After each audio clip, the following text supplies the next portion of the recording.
créateurs d'entreprises qui durent sont des héros des temps modernes.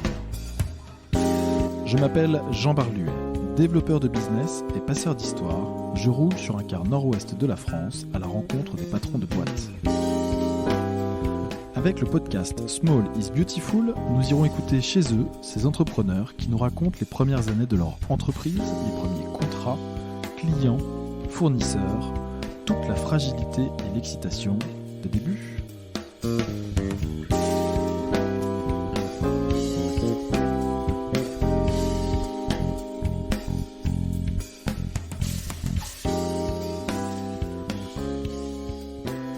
Et c'est parti. Eh bien bonjour, je suis ce matin avec Benoît Rouly. Benoît Rouly, tu es le président de Cleanéol, si j'ai su trouver les choses sur internet te concernant. Exactement.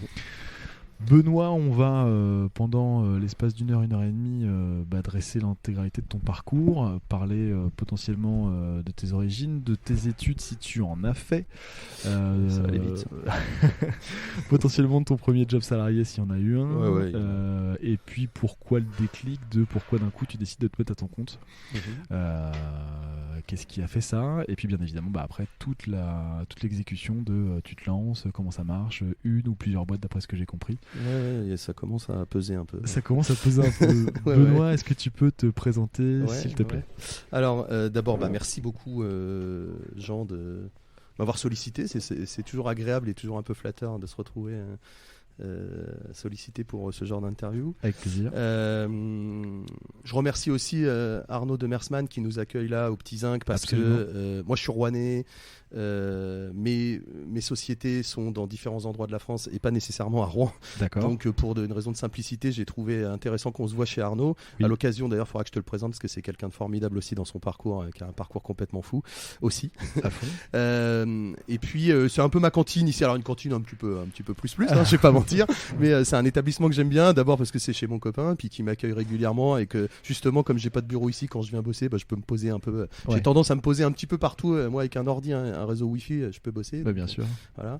Et donc Arnaud, c'est quelqu'un qui m'accueille très souvent, qui est très entrepreneurialiste et qui du coup est quelqu'un chez qui je viens aussi chercher des sources d'inspiration parce qu'il a un gros parcours et du coup il a beaucoup d'expérience à partager. Voilà. Génial.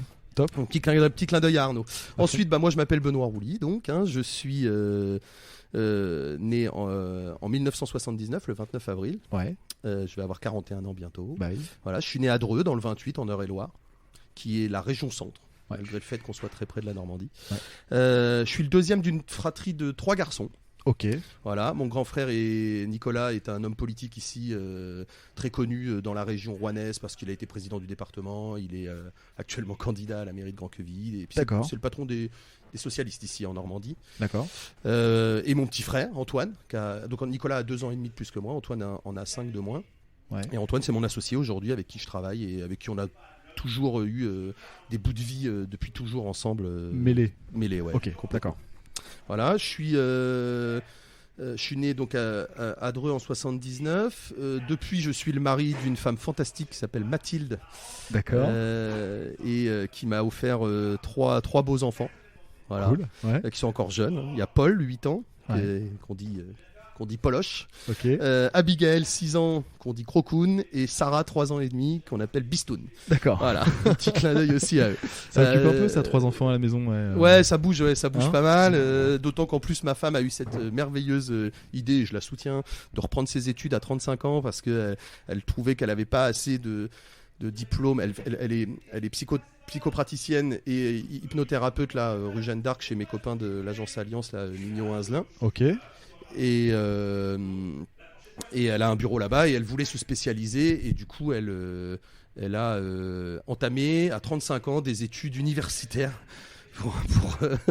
pour devenir psychologue clinique. Voilà, donc ça D'accord. aussi, ça nous prend beaucoup de temps et ça fait beaucoup de remue-ménage dans la famille. Du coup, elle se mange un cursus d'études de quoi, de 1 ou 2 Ah 3 ans? non, elle a raccroché, les paliers maintenant sont difficiles à raccrocher, elle a raccroché en licence 2 et elle va démarrer, elle espère être pris pour son master début de l'année scolaire prochaine, quoi. Donc forcément, voilà. Ah oui, ouais. Ok. Donc voilà, donc ça fait beaucoup de vie, tout ça, ça fait beaucoup d'activités. Je suis arrivé à Rouen, moi, dans les années 90, en 90, 90, hein, à Mont-Saint-Aignan exactement. Ouais. J'habitais une grande maison blanche qui était devant la Sangria, un restaurant qui était assez connu là-haut. Ouais, je vois bien, ouais. Voilà, Ok, ouais. donc chez les Cerdans. J'arrivais de Dreux, j'avais 10 ans en fait. Voilà. Et ça a été compliqué. Voilà, cette arrivée-là a été compliquée et c'est en fait le départ un peu c'est le départ un peu de ma vie et de ce qu'elle va devenir parce que moi j'étais un gamin plutôt studieux, je suis né dans une famille moyenne, papa était visiteur médical. Maman était prof de français latin, on habitait à Dreux, il y avait ma grand-mère historiquement, voilà. J'allais à l'école, je travaillais bien, j'étais un bon petit élève, je suivais mon frère qui était lui un petit crack déjà en puissance. D'accord. Voilà. Sauf que mes parents, mon père, papa a eu une promotion dans le cadre de son boulot pour venir à Rouen. Et puis il s'est dit bah tiens c'est peut-être le bon moment. Moi j'étais entre le CM2 et la 6e, c'est peut-être le bon moment pour partir. Ils sont partis et puis alors moi ça a tout bouleversé. C'est-à-dire que je me suis retrouvé, on est parti le 31 août, je me suis retrouvé 4-5 jours plus tard. Ouais. Avec tout ce qu'implique le passage de Dreux, une petite ville, à Rouen et tout ce qui va avec, c'est-à-dire à 8h on va te mettre devant l'arrêt de bus, tu vas faire 8 arrêts de bus pour traverser toute la ville, quand tu descendras tu feras 1,5 km à pied, là tu arriveras dans un collège parfaitement impersonnel où tu n'auras plus ta petite maîtresse qui s'occupera de toi mais plein de profs machin, et puis tu reprendras ton bus le soir, tu rentreras, nous on sera pas là, tu auras ta clé, autant te dire je perds pied mais complet. Je comprends. Donc malheureusement le pari est pas le bon. Et arrive un truc à ce moment-là, voilà, un peu un coup du hasard, mais en fait, la vie est faite souvent de coups du hasard qui vont comme ça. Mon petit frère Antoine est passionné de chevaux. Depuis qu'il est tout petit, vraiment depuis qu'il a 2 ans, il adore ça. Okay. Moi, j'ai aucune affinité particulière avec l'animal. Ouais. Et donc j'accompagne la famille le premier, tu vois, on fait les inscriptions de rentrée et puis donc j'accompagne la famille pendant que Antoine va. Je les confonds souvent, c'est mon fils Paul et puis Antoine mon frère. D'accord, c'est normal, on fait tous pareil. On se retrouve au centre équestre à la Chure, là, à Mont-Saint-Aignan, là chez Anciome à l'époque. Et puis ma mère inscrit mon frère, on est avec mon père, tout ça, je suis dans les écuries, bon, voilà, pas plus inspiré que ça. Et puis ma mère se retourne vers moi, elle me dit mais alors toi. Qu'est-ce que tu vas faire comme sport du coup parce que voilà faut bien qu'on t'inscrive à des activités voilà tiens est-ce que ça te dirait de monter aussi à cheval alors voilà j'ai à peu près tout essayé quand j'étais morpion voilà et puis j'ai pas d'affinité particulière je dis bon allez tiens voilà on y va ouais allez tiens on va s'essayer on va s'inscrire et puis du coup je m'inscris au cours et puis là se passe un événement assez fou la deuxième leçon d'équitation que je prends. Je suis sur un très grand cheval, un anglo, qui a peur d'une porte qui s'ouvre, qui part au galop, et je tombe côté pare-botte, entre le cheval et le pare-botte, pendu à l'étrier, et je fais 2 tours au galop comme ça, à fond la caisse, en hurlant, jusqu'à ce qu'on réussisse à arrêter ce brave animal qui a apeuré aussi lui, parce qu'il comprend pas ce qui se passe. D'accord. Et là on me descend, et alors, je te dis pas, je suis dans un état complètement second. Ouais. Et en fait cet élément déclencheur va faire que les semaines d'après, quand on va me déposer pour monter à cheval, moi j'ai le trouillomètre, mais alors je te dis pas, 0 est un niveau acceptable par rapport à ce que je suis. Ouais. Alors j'arrive au centre équestre à ce moment-là, et je dis à maman, ouais, je vais aller monter, t'inquiète pas, ça se passe bien. Et en fait, je vais pas du tout monter. Je planque mes tickets dans un petit tiroir d'une vieille table dans l'écurie, et je vais de l'autre côté, parce que à l'époque au centre équestre, il y a 2 côtés, il y a un côté club entre guillemets, et puis un côté des propriétaires, dans lequel il y a au milieu de cette écurie de propriétaires, une écurie très professionnelle qui est celle de Timothée Anciome, qui est donc aujourd'hui un membre des équipes de France et un cavalier très très connu, très respecté au niveau même international. Et je vais toute l'après-midi à chaque fois, parce que maman elle me laisse l'après-midi puis elle me reprend en fin de journée, tu vois, et je vais observer une espèce de valse merveilleuse qui s'organise dans cette écurie-là autour d'un homme qui s'appelle Patrick Anciome, qui va devenir mon maître équestre et puis un bout de mon maître de vie. Une valse là autour de tout ça, où il y a des choses qui sont méticuleusement préparées, où on fait les choses de manière très précise. L'équitation au départ c'est militaire, hein, donc c'est vraiment quelque chose qu'on est obligé de structurer beaucoup parce qu'il y a un facteur du coup historique qui est le militaire, donc très, très strict, et puis il y a un facteur sécurité forcément avec un animal, hein, donc on est obligé aussi de faire des choses de manière un peu millimétrée, un peu calée, quoi. Donc toi, toutes les semaines, au lieu d'aller assister à ton cours théorique que ta mère te drop en bas de voiture, elle te dit à tout à l'heure mon chéri, tu poses tes tickets, rien à voir, tu vas dans l'autre bout de l'écurie. Exactement. Et t'assistes à la valse du maître en fait, hein, c'est un peu ça. Ouais. Et puis à l'arrivée de Timothée qui lui est en cours le mercredi matin, puis qui arrive en début d'après-midi après ses cours et que on a tout préparé autour de lui et hop, c'est le champion. Hein, puis hop, il est tout gamin encore. Hein, on a tous les deux 12 ans, quelque chose comme ça. D'accord. Et je le regarde et hop, son père le met sur les chevaux et il monte comme ça tout l'après-midi, 7, 8 chevaux comme ça, des chevaux de gens propriétaires qui ont de l'argent et qui lui confient des chevaux pour les valoriser. Et il est déjà le gars dans une sphère, À 12 ans. à 12 ans, ouais, il est déjà dans une sphère extrêmement professionnelle, mais comme dans plein de sports aussi, où on les met très rapidement, dans plein de sports du haut niveau, Ok. on les met très rapidement dans le coup. Ok. Voilà. Et moi j'observe ça, et puis un beau jour, évidemment, maman se pointe un peu plus tôt, elle dit au moniteur, alors c'est bien passé non, Benoît, je sais pas qui c'est, je l'ai jamais vu. Voilà, donc là je prends une brassée monumentale Ouais. et je me remets à cheval. Donc je prends mon courage de demain, je me remets à cheval, et puis quand même je continue du coup le reste de l'après-midi, parce que maintenant il y a une espèce d'affinité qui s'est créée, parce qu'un beau jour, mon Patrick là, qui est un homme de caractère, fort caractère, très trempé comme ça, dans les chevaux c'est souvent le cas, il me dit bon t'es gentil mais à un moment tu sors ou je te sors, hein, comme on dit. Hein. Donc à un moment, voilà, soit tu viens nous filer un coup de main en gros, soit tu bouges, mais tu vas pas rester là assis à nous regarder tout l'après-midi. Voilà. Donc je me mets à leur filer des coups de main. D'accord. J'ai 13 ans, là, puis je me mets à leur filer des coups de main à l'écurie et à rentrer dans ce système d'organisation, comme ça, tous les mercredis, puis après tous les samedis, puis après tous les dimanches. Et en fait, comme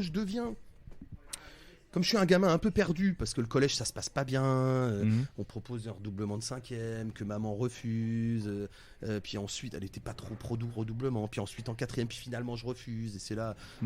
Donc je suis un peu paumé là-dedans, dans ce truc-là, et j'arrive pas à raccrocher vraiment avec la dynamique enseignement national et école et tout ça. Ouais. Et du coup, je me réfugie vraiment au centre équestre, et puis je commence vraiment à me professionnaliser moi aussi dans ce système-là.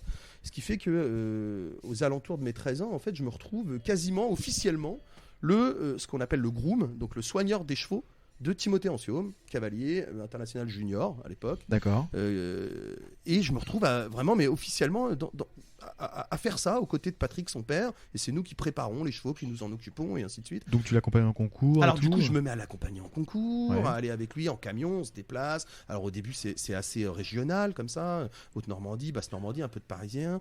Voilà. Et puis le gars rentre dans les équipes de France junior. Et puis là, du coup, on commence à faire des stages, à bouger dans des internationaux en France, Strasbourg, ainsi de suite. Enfin voilà, des endroits déjà un peu plus éloignés. Donc du coup, il faut matérialiser un peu tout ça, parce que du coup, donc on fait des autorisations à Patrick pour m'emmener avec lui, et ainsi de suite. Et puis ça va tellement loin que je commence à envisager une carrière un peu là-dedans. En tout cas, on va voir comment je vais pouvoir bosser un peu là-dedans. Et ça va tellement loin que la mère de Timothée réussit à me faire rentrer sur les listes de sportifs de haut niveau espoir, parce qu'étant soigneur du truc, voilà, et du coup, je me retrouve à profiter carrément mais d'un mot du rectorat qui me permet de partir en 3e, ça me permet de partir du collège le mercredi pour rentrer le dimanche, tu vois, enfin, c'est un truc de fou, quoi. Ah oui, d'accord, ok. Oui, c'est un truc de dingue, quoi. Bon. Ouais. Donc du coup, pour essayer quand même de mettre ça un peu en perspective avec un tracé à peu près normal d'un gamin de 14 ans qui lui n'est pas le champion, c'est pas moi le champion, moi je suis le préparateur, ce qui est déjà un rôle très important, mais c'est pas moi le champion, quoi. Donc on m'inscrit dans un BEP à IFTO, un BEP agricole, où là je rencontre des gens fantastiques, il y a notre Bert, Denis Pujos, ces gens-là qui vont s'occuper de moi aussi sur l'aspect quand même diplôme, et me donner des diplômes et me continuer à me donner quand même un petit cursus. Okay, un peu d'avenir hors cheval, quoi. En tout cas, une possibilité de s'en sortir, c'est ça. Si jamais demain il y avait quoi que ce soit. Et me v'là barré, mais alors là ça devient, c'est parce que du coup j'ai des allègements de cours avec le CFA d'IFTO pour pouvoir partir. Puis alors là c'est parti. Là, lui et Timothée, il est en équipe de championnat d'Europe junior. Donc là on fait Berlin, Londres, Madrid, Portugal, partout. Nous v'là partis et je fais 2 fois le tour de l'Europe en 2 ans, quoi. Un truc. Comment il bouge avec ses chevaux dans ces cas-là? Alors ouais, on a les chevaux dans les camions. En fait c'est comme un système, c'est comme la Formule 1, c'est pareil. Okay. Voilà, comme ça c'est simple, les gens comprennent. C'est comme la Formule 1, on déplace toute l'écurie tous les week-ends d'un endroit à un autre, et là où on arrive, on remonte l'écurie intégralement avec tout, quoi. Le matériel pour couvrir les box, des solariums, des machins, enfin la totale, quoi. On amène tout. Et tout ça par la route? Tout ça par la route. Jamais en avion? Ah bah si, quand on se déplace de continent en continent, on met les chevaux dans des conteneurs, qu'on monte dans des avions, des gros jumbo là, qui passent, bien sûr. Ah oui, si, complètement. Putain, ouais. Donc c'est une aventure extraordinaire. Moi j'ai 14 ans, de 14 à 18 ans, je vais faire ça en fait. Ouais. En même temps, je vais en profiter pour passer un monitorat des sports, pour continuer toujours à garder un petit bout de cursus. Ouais. Et voilà. Mais et là, c'est vraiment, c'est l'école de la vie, quoi. Ouais. Mais alors là, c'est un truc de dingue. J'apprends à me structurer. Donc là, les problématiques de complexité, toutes les complexités que j'avais à l'école, de repères, de me structurer, d'être rigoureux, et ainsi de suite, là, commence à trouver du sens au travers de cette aventure-là. Et vraiment, je me retrouve là, grâce à Patrick qui s'occupe vraiment de moi, qui me structure, qui n'est pas toujours tendre, hein, c'est clair, vraiment. Hein, voilà, mais vraiment grosse expérience prise là à ce moment-là qui va me servir après en fait toute ma vie d'entrepreneur par la suite. C'est pour ça que c'est important aussi de le dire parce que ça part de là en fait. Et là il y a une vraie structuration qui t'apprend à toucher à tout, à te démerder de tout quand tu es au milieu de l'Italie sur l'autoroute puis qu'il faut raccrocher un pare-choc avec une chaîne parce qu'il est tombé par terre parce qu'on n'avait pas trop de moyens, enfin des trucs pas possibles quoi. Voilà. Et donc là il y a une grosse école de la vie à ce moment-là pendant 4 ans. Et puis arrivé à mes 18 ans, alors il y a un peu de complexité familiale, malheureusement, voilà, sans rentrer dans les détails du côté Ansium. Bon, voilà. Donc je me retrouve, comme je suis un peu un des gamins du truc, je me retrouve un peu au milieu de tout ça. Je commence à me poser un peu des questions aussi sur mon avenir, ce que je vais faire. Je sais pas trop. Nous, on est très très copains avec Timothée. Mais toujours, vraiment, voilà. Moi, je suis son témoin de mariage. Enfin, voilà, on a continué toute notre vie ensemble. Ouais, c'est-à-dire que les 4 ans à Donf vous ont pas abîmé l'amitié. Ah non, au contraire. C'est des liens qui bougeront plus jamais. Enfin, c'est des périodes de vie 14-18. Si tu veux, je suis d'accord. C'est ancré à vie et ça bougera jamais, quoi. Et on s'est eu au téléphone hier soir. Voilà, c'est vraiment. Non, on est très très soudés. Et on se connaît par cœur. Enfin, c'est très agréable. On n'a pas besoin de savoir toutes les 5 minutes, mais quand on sait si ça va ou si ça va pas en 3 secondes. Ouais, c'est frangin. Ouais. Voilà. Et alors à cette occasion-là, je rencontre un gars, Évrard, qui travaille à l'écurie, qui est un pote aussi de tout ce cercle-là équestre, hein, et qui est venu parce que c'est vraiment des amis de famille des Ansium, et qui est venu passer un petit moment chez les Ansium aux côtés de la mère de Timothée qui est prof pour passer son bac, parce que sa mère n'arrive pas à lui faire passer son bac, et lui il est cavalier aussi, un peu rien à foutre du bac, ça l'emmerde, mais par contre il aime bien monter à cheval et tout ça, donc voilà. Et il est venu passer un moment là, puis je le rencontre, pourquoi j'en parle, parce que après ça va devenir mon associé en fait, mon premier associé. Voilà. Et on se rencontre là dans l'écurie. Et puis lui, à la fin, il passe son bac et il obtient son bac. Puis après son bac, il dit c'est bien, j'en ai marre, j'ai besoin de bosser. Et lui, il sympathise avec un des propriétaires de Timothée et qui est le leader national des métiers de nettoyage des systèmes de ventilation. Okay. D'accord. Qui monte une grosse structure à Paris et qui dit à Évrard, toi t'as du bagou, t'as de la gueule, viens bosser à Paris, tu deviendras commercial. Voilà, si tu vois bien que t'as pas trop d'avenir dans les chevaux ou si tu sens que tu seras pas l'ultime champion, moi je peux t'offrir une reconversion dans une de mes boîtes. Voilà. Et donc. Attends, le Patrick qui s'occupe des chevaux. Non, ça c'est. Je suis perdu là. Non, un des propriétaires de Timothée. Un des propriétaires. Voilà, un des propriétaires de Timothée. A une très grosse boîte. J'ai compris. Comme ça. Et en fait, il est propriétaire de chevaux. Il s'appelle François Josse, ce monsieur. Il est originaire de Bacqueville. Il avait une société qui s'appelait Puissance Air. Et puis lui était investisseur dans des chevaux qui mettaient en valorisation à Timothée. Et puis il en avait quelques-uns pour sa fille qui montait à cheval. Voilà. Et Évrard discute avec lui, puis lui il dit tiens, si tu veux te reconvertir, viens chez moi.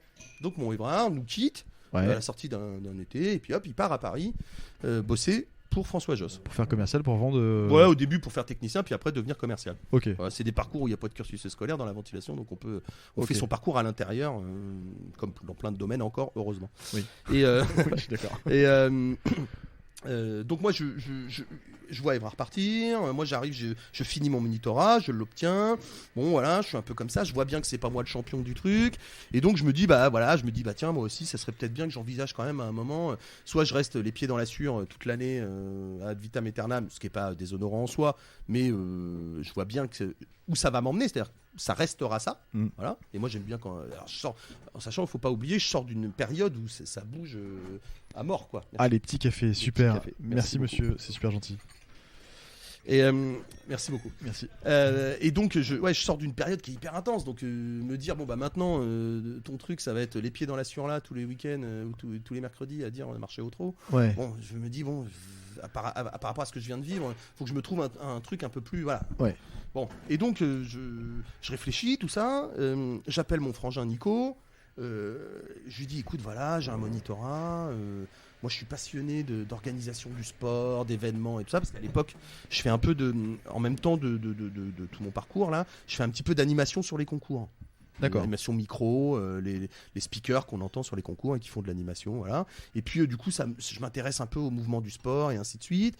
Et puis je dis à Nico, tiens, j'essayerais bien de convertir mon monitorat en bac, parce que Ouais. j'ai pas de bac, hein, évidemment. Du coup, j'ai arrêté l'école en Oui, t'as troisième. arrêté trop tôt, ouais, Eh ouais, ouais. ok. Donc je dis, je convertirais bien mon monitorat en bac pour Ouais. pouvoir aller faire un STAPS.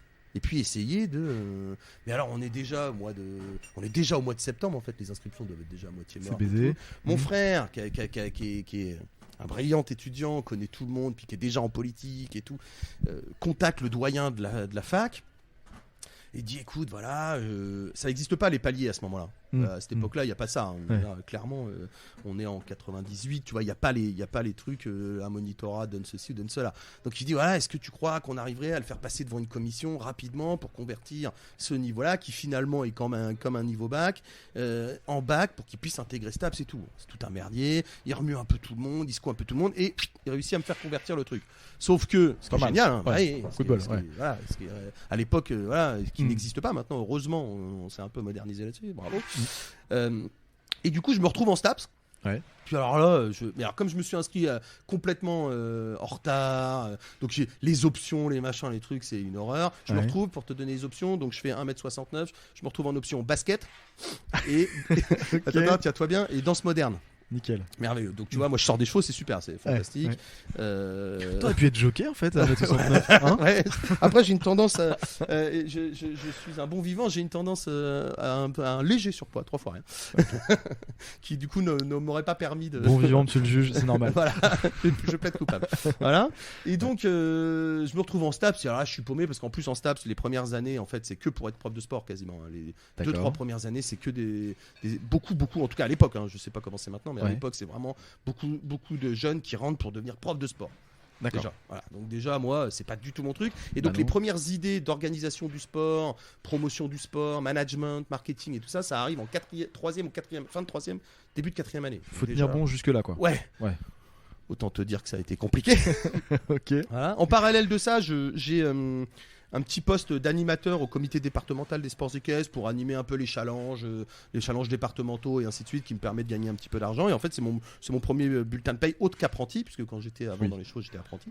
Hein, puis là, j'ai un premier emploi, voilà, qui me permet à la fois d'essayer de faire mes études de STAPS et ça. Et puis je reste 6 mois. Et puis ça fait pas, puis je vois bien que ça va pas faire, puis ça fonctionne pas quoi. Et donc, et à ce moment-là, j'ai Évrard, qui est donc parti à Paris, qui m'avait déjà sollicité plusieurs fois en me disant, tu sais, voilà, si tu as envie de faire un truc un peu comme moi, te reconvertir et tout, franchement, ici, c'est encore... C'est quoi son prénom à Évrard? C'est Évrard, son prénom. Évrard, son Ouais, prénom. ouais, D'accord. Voilà. Et son Ouais. nom de famille, on le C'est dit De Paula. De Paul. Ouais, c'est pas gênant. Évrard, c'est un prénom, je savais pas ça. Ouais. Ok. Ouais. Ok, Et, donc ton pote qui a le même âge que toi qui est parti, machin, Voilà. il te dit, me dit, bah voilà, si t'as envie de te faire un reconvertir, peu- c'est vraiment possible ici, quoi. Faudra que tu sois un peu courageux parce que tu vas repartir de zéro, mais voilà, Oui. c'est faisable. Bon. Je dis, bon, ok, j'ai ça dans un coin de la tête, et puis je laisse un peu traîner. J'arrête le STAPS. Je vais, à l'époque, je suis avec une nana qui est elle-même cavalière, donc je me fais d'un père très fortuné, je me fais embaucher par son père pour m'occuper un peu de ses chevaux et groomer un peu. Et puis pour le coup, tu maîtrises le truc. Je maîtrise très bien, donc voilà, ça se passe bien. Je m'offre aussi, l'espace de 3 semaines, un petit passage d'une Coupe du Monde, ça c'est assez sympa, c'est un petit clin d'œil chez Eric Navet. Eric Navet, C'est le Zidane de l'équitation. D'accord. Voilà, c'est champion du monde, Ok. champion d'Europe, enfin voilà, c'est vraiment le... au-dessus d'Ansium, au-dessus c'est le de. crâne, oui, au-dessus du monde. C'est D'accord. vraiment un des très très grands noms. Même Pénélope Prévost, Qui- tout ça, on est. C'est le Ouais, Zidane. c'est du kiff-kiff quoi, c'est ça, c'est des gens, enfin il a été voilà, double champion du monde, double champion d'Europe, enfin, Ok. voilà, c'est du lourd, c'est du très lourd. Et t'assistes à ça. Et puis j'ai la chance, en fait, voilà, je saute un peu sur l'occasion, un peu opportuniste, hein, parce que c'est un rêve de toujours. Il y a sa groom Laure qui est prise dans une tournée en Espagne avec plein de chevaux et tout, Ouais. et qui du coup, et lui décide de faire la Coupe du Monde à Bercy avec deux chevaux qui sont restés en France. Donc il lui manque Et des puis, bras. il lui manque des bras. Ouais. Et puis du coup, moi, je suis un peu opportuniste. Je dis, bah Eric, voilà, moi, je suis preneur, quoi. S'il y a sûr. moyen de faire, voilà, et de s'offrir ce petit souvenir-là, voilà. Et donc, je fais une Coupe du Monde avec Eric Navet et je vis un moment forcément d'apothéose parce que c'est le Graal d'un soigneur de chevaux, finir avec le King dans Ouais. une Coupe du Monde au top. Bon, voilà, c'est super. Donc, je vis ce moment-là Et puis Donc ça te permet de mettre un peu un point final au truc aussi. et ben ouais, c'est ça, il y a une forme, exactement, il y a une forme de point final à une aventure d'ado, arrivée adulte, et puis il y a une forme de terminaison là qui se fait un petit Bien peu sûr. là à Bercy, complètement. sur un Voilà, événement c'est de le top ouf, quoi. Voilà. Ok. Et puis là, je me dis bon allez, je vais quand même écouter Evra et du coup, je vais tenter ma chance. Donc je prends mon baluchon, je prends une chambre de bonne à Paris. Boulevard Pereire, je me rappelle. Et me voilà lancé et j'arrive chez Puissance Air, donc, qui est le groupe numéro 1 en France, là. 15 agences, 200 personnes, enfin voilà. Et là, je découvre la vie. Mais alors là, je découvre la vie complet. C'est-à-dire que moi qui étais dans le monde agricole et tout, je déboule à Paris, j'en prends plein la tête de tout. Forcément. D'à peu près tout ce que je croise. Bah oui. Je découvre des choses. Je découvre des nouveaux emplois du temps parce que les chevaux, c'est 7 jours sur 7 ou quasiment. Oui, tu connaissais pas, oui, bien Je sûr. découvre qu'on peut terminer la journée à 17, 18 heures. Que derrière, on peut aller au cinéma ou faire des courses. Voilà, mais moi, je suis vraiment dans cet état d'esprit-là, tu vois, à 18 ans, alors que pour le coup, voilà. Mais bon, sans regret. Hein. Ouais, bien sûr. Et puis, je fais mes classes dans cette boîte-là. Donc tu rentres technicien ? Ouais, je rentre bas du bas. Ok. Alors, on peut pas plus bas. Ok. Voilà, je rentre second dans une équipe de techniciens, dans un binôme de techniciens. Et puis, j'ai un mec qui m'emmène là. Dans son camion, puis je vais avec lui, puis il m'apprend le boulot, quoi. Il m'apprend le job. D'accord. Bon. Ça consiste en quoi, un technicien en ventilation ? Tu fais. En fait, nous, là, c'est vraiment en nettoyage de ventilation. En plus, c'est de l'hygiénisation des systèmes. C'est-à-dire que les systèmes de ventilation ont pour rôle d'apporter et d'extraire de l'air de manière à ce que l'air ambiant d'une zone, d'une pièce, d'un process, d'un bloc opératoire, d'une ligne de production chez Renault, ce genre de choses. Voilà, soit toujours un air de qualité sanitaire et industrielle convenable. Voilà. Donc là, c'est pas forcément les systèmes de clim qui eux veulent faire du froid ou non, là chaud, c'est juste on renouvelle l'air. L'idée, voilà. Alors après, on a marié un peu les deux forcément parce que du coup, quitte à amener de l'air, on a dit on va essayer de le réchauffer puis de le refroidir. Donc les choses se sont modernisées dans le temps, mais au départ, la fonction première, c'est d'apporter et d'extraire de l'air pour faire un air plus sain à l'intérieur d'une zone qui serait confinée. Parce que par exemple, quand tu es au 30e étage d'une tour à la Défense, tu peux pas ouvrir la fenêtre. donc il faut bien t'amener de l'air et te le renouveler parce que sinon, au bout d'un moment, rien qu'en CO2, tu es vite saturé. Quoi. Bien sûr. Si tu es 8 dans la pièce, ça va vite plus être respirable. Tu vas vite armer la tête. Donc voilà, donc il y a ces systèmes-là et ça, il faut les nettoyer. Donc pour les systèmes secs, comme dans les tours, c'est des systèmes de brosse robotisés qui tournent. Et des gros aspirateurs qu'on branche à l'autre bout et puis on aspire tout ça là-dedans. D'accord. En brossant par l'intermédiaire de trappes qu'on a créées sur des gaines sur les tubes. Voilà. Et puis après, ça peut être aussi dans les restaurants où on nettoie les hottes industrielles par exemple, mais là c'est plus au Karcher avec du détergent, ce genre de choses quoi. D'accord. Voilà. Donc moi je suis là-dedans puis je fais du coup ce boulot-là en fait, qui est du boulot très technique, mais comme je suis hyper démerdard parce que dans les chevaux, j'ai appris à peu près à toucher à tout ce qui est mécanique, bricolage, me démerder de tout parce qu'en plus chez Ancium il n'y avait pas des énormes moyens. Et donc il fallait vraiment être capable de se débrouiller. Du coup je suis très vite dans le coup en fait. Forcément. Comme j'ai été aussi dans les chevaux très responsable, très jeune, c'est pareil, les responsabilités me font pas peur et donc très vite je me retrouve chef d'équipe. D'accord. Donc c'est moi qui récupère le bahut, c'est moi qui et qui avance. Combien de temps pour être chef d'équipe du coup là ça a été très vite en fait, ça a été très vite 6 mois quoi. 6 mois. Même pas 3-4 mois. Ça va très vite parce que très rapidement en fait quand j'ai compris le principe j'ai déjà en fait des bases à la fois organisationnelles, de responsabilité et de travail manuel qui font que ça va très vite. Là je me retrouve chef d'équipe. Ça fonctionne bien. Le seul truc c'est que je reste quand même. Alors Évrard, lui, il est déjà passé commercial, ça y est, parce qu'il a un bagou de malade. Il a très vite tracé son chemin. Il a utilisé les appuis qu'il avait avec François Josse, qui est le patron. Et puis hop, il a très vite avancé et il est commercial. Et très vite, très très bon commercial dans la structure parisienne, mais vraiment crack. Et rapidement, il deviendra un des cracks du groupe au national, vraiment. Très vite. Donc moi, j'ai ça comme modèle aussi, qui me tire un peu vers le haut. Je vois ça. Et puis j'ai un autre problème, c'est que finalement, je suis un peu le produit du patron aussi. C'est-à-dire que les gens, dans une boîte, tout se sait. Donc ça se sait vite que je suis arrivé par là parce que François Josse, le grand big boss, m'a fait rentrer et puis machin. Donc c'est assez désagréable assez vite en fait. Tu t'entends des petites réflexions, des petites Ouais, je remarques. comprends. Ton parcours est forcément toujours plus facile. Ça peut pas être parce que toi justement t'es doué ou ceci ou cela ou responsable et ainsi de suite. Non, c'est parce que le patron t'a fait venir là. Donc très vite je comprends qu'il faut vite que je me bouge pour évoluer parce que sinon je vais évoluer dans un état d'esprit qui va faire que je vais pas rester. En fait ça va pas être supportable. Donc je me bouge à fond. Donc dès que j'ai fini mes chantiers, moi comme je m'en fous des horaires parce que j'ai une habitude d'amplitude horaire complètement folle. Bien plus grosse. Voilà. Donc je dis à un moment voilà, allez. Dès que j'ai fini mes chantiers, je vais au bureau, je rentre dans les bureaux, je questionne tout le monde, je veux tout savoir, je veux tout comprendre, je veux tout qu'on m'explique tout et ainsi de suite. Et vraiment, j'y vais à fond. Et du coup, j'emmagasine des informations à fond. Okay. Et je me cultive. Je fais ce que j'appelle du culturisme professionnel, tu vois, vraiment de mon activité à fond. Et très vite, je joue un peu des coudes et on crée un poste, du coup, un peu spécial à l'époque, qui est responsable des audits et des méthodes. C'est-à-dire qu'il y a une nouvelle activité qui arrive dans le monde de la ventilation, qui est celui de l'expertise de la qualité de l'air, avec des appareils qui mesurent la qualité de l'air, CO, CO2, ce genre de choses. Et puis, en même temps, comme j'ai des méthodologies en tant que chef d'équipe qui sont bonnes, bah, du coup, on me met un peu à concevoir ou à regarder un peu les méthodes qui existent et ainsi de suite. On est quelle année là à peu près ? On est 2000. On est 2000, ok. Ouais, on est 2000. Et puis très vite, je m'aperçois que si je veux gagner... Alors du coup, ça me motive à bloc, je continue encore plus. Toi, tu rentres sur ce nouveau poste créé sur les méthodes. Ouais, okay. Voilà, c'est ça. Okay. Ça, c'est mon rôle à ce moment-là. Okay. Et je me retrouve aux côtés d'un mec qui s'appelle Thierry Perlan, qui est un gars qui sera après directeur de l'Institut Pasteur, qui m'apprend toutes tous les fondements de la qualité de l'air, de l'audit de qualité de l'air et ainsi de suite. Donc j'emmagasine aussi de ce côté-là pas mal d'informations et du coup un petit peu de connaissances qui me permettent de me positionner aussi dans la structure et d'y exister quoi. Okay. Et puis là rapidement je me dis j'ai encore un peu faim. Je dis tiens, si je veux gagner de l'argent, il n'y a pas de secret, pas toi que je vais l'apprendre, il faut vendre. Oui. Comme ça, j'aurai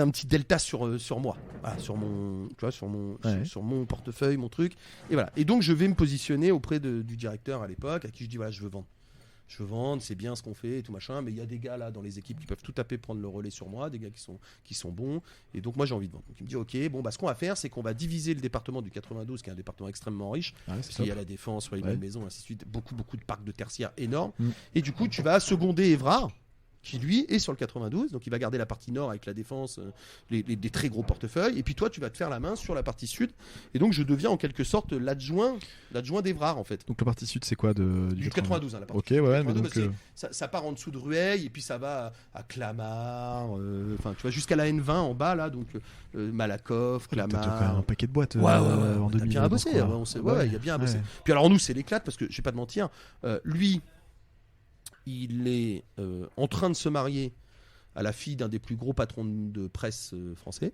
Voilà. D'accord. Donc on taira le nom, c'est pas le sujet. D'accord. Voilà, mais du coup avec des moyens qui sont assez agréables à vivre dans sa vie. Le mariage est voilà, bien quoi. Voilà, le mariage est agréable. Et moi je suis avec une nana aussi depuis maintenant quelques années, d'un ancien capitaine d'industrie qui faisait du retraitement de déchets, qui a vendu sa boîte à la Lyonnaise et qui du coup est quelqu'un de très très aisé, très à l'aise et qui m'offre aussi une qualité de vie du coup assez sympathique. Ouais, et puis lors du déjeuner du dimanche, les mecs c'est des mecs quand tu discutes avec eux, ça braine un peu quoi. Bah ouais, puis ça te donne de l'ambition, ça te donne de l'envie sûr, quoi. Ouais. Et donc on se retrouve avec nous deux cette situation là, et puis du coup le département le plus riche de France à faire du business et tout, donc je vais pas te mentir, on se gave.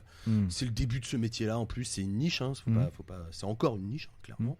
Et là on se gave, on s'éclate, on fait des affaires à bloc, on gagne super bien notre vie, puis on a cette insolence un peu du jeune commercial, du cul qui sait tout, qui a tout vu.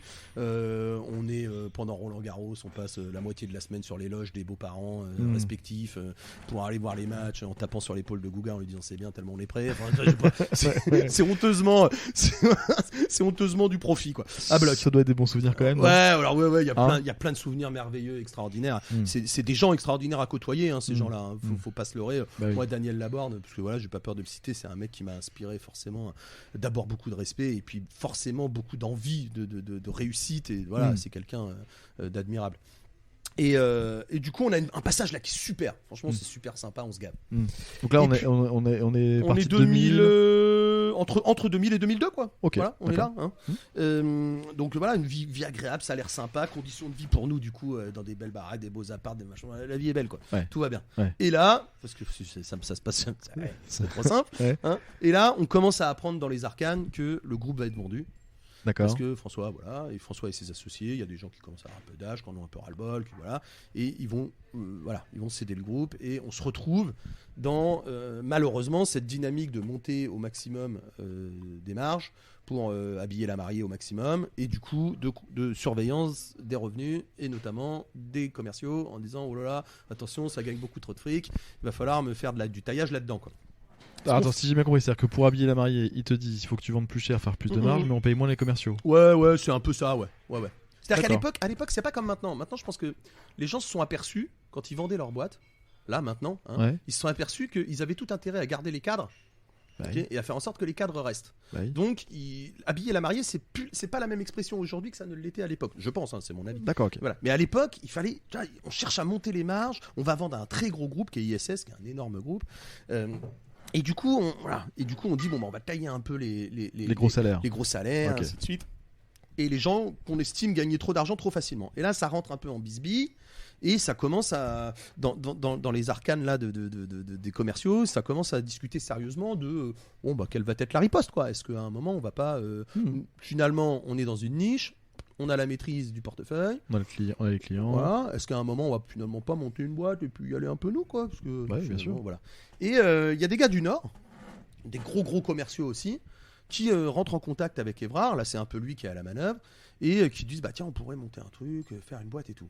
Ah ouais. Alors du coup, Évrard m'en parle. Il me dit tiens, il y a ce truc là. Si t'es chaud, je t'emmène avec moi. On y va et tout. Je dis ouais, moi chaud patate. De toute façon, encore une fois, on profite On a rien tellement. à perdre. On profite tellement de confort dans nos vies privées. Là, Bien sûr. Rien à perdre. T'as un peu de Et- cash du coup de côté à l'époque? Oh, rien, zéro. Ok. J'ai jamais eu de cash, moi. J'ai jamais eu de cash. Enfin, voilà, là, ça va bien, mais on le met. Là, Mais t'as pas mis t'as rien de côté. Alors toi. attends, non, là j'ai rien. Là, y a pas voilà, pour l'instant, c'est même pas le sujet. Et puis finalement, au dernier moment, les mecs nous plantent et montent la boîte tout seul. D'accord. Donc là, Tu la sèches. coup d'arrêt. Mhm. Ok. Évrard, gros coup d'arrêt. Sa femme est enceinte de la première. Ouais. Voilà, commence à se dire en fait, est-ce qu'il n'y a pas eu, est-ce qu'il faudrait pas étudier finalement à rester puis à voir si on peut pas Un se plan à vendre deux, un peu, quoi. Et puis moi je lui dis non, vas-y, on y va, le dossier il est prêt, finalement on avait tout prêt, on reprend la même chose, on y va nous, c'est pas grave, on se bouge. Ouais, bon. Puis je réussis à le convaincre et hop, on décide de se barrer et de monter la boîte. Alors, comment tu te barres? Alors là, c'est très compliqué parce que partir dans ce contexte-là, Oui. c'est un contexte qui est déjà extrêmement tendu parce qu'on est en plein milieu de négociations salariales, de remise en question d'avantages Oui. et ainsi de suite, d'acquis, entre Oui, guillemets, d'acquis financiers plus que sociaux, Ouais, on est financiers. d'accord. Donc déjà, c'est tendu. ok. Ouais. En parallèle, comme je te l'ai dit, tout se sait toujours dans une boîte. Donc en parallèle, on voit bien que ça fuite. Ouais. Et puis ceux du Nord qui sont partis ont envoyé un signal aussi très important.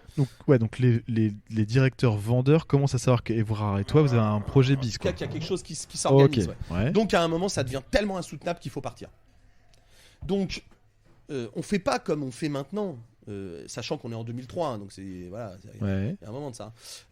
On fait pas comme on fait maintenant, où maintenant tu prépares, maintenant tu t'organises, maintenant tu négocies pour partir au chômage, ceci, cela. Non, nous, il n'y a rien de tout ça.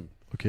Nous, c'est voilà, il y a un moment, ça devient finalement tellement insoutenable qu'il faut partir. Donc tu claques Ah, à la donc, porte. On claque Ok. et on va monter le projet en même temps qu'on claque. Quoi. Donc Ça va à tu une prends pas un vitesse chèque possible. de départ, Ah, tu bah claques non, non, y a pas de ça. voilà. Ah non, y a pas de Donc ça. t'as pas de chômage du coup non plus. Ah bah non, pas de tout ça. Ah putain. Ah, ouais. ouais, non. Donc on va profiter forcément, on va utiliser beaucoup finalement à cette époque-là, et merci à voilà, nos belles familles D'accord. respectifs. Qui sont les qui vont sponsors nous- financiers. Non, alors même pas, parce qu'en fait nous on démarre avec, qui sont des appuis, mais pas des sponsors. Ils vont pas nous donner d'argent ou très peu. Enfin voilà, moi je crois qu'à l'époque je tape, à l'époque oui si, je te dis, je tape 10 000 balles À ma belle-mère, même pas à mon beau-père, parce que j'ose pas trop aller le voir. Je tape 10 000 balles à ma belle-mère qui me dit vas-y, je vais te les donner. Voilà, puis tu me les refileras, ça ira. Ouais. Et Évrard, lui, a mis de l'argent de côté au fur et à mesure des années. Puis après, je sais pas comment il se débrouille. Est-ce qu'il en tape à sa femme? J'en sais rien. Ah, attends, on est 2003 là quand Là, vous on est montez. 2003 et on c'est quoi, dit c'est on une pose. SARL Ouais, c'est une SARL. On pose 50 000 sur la table.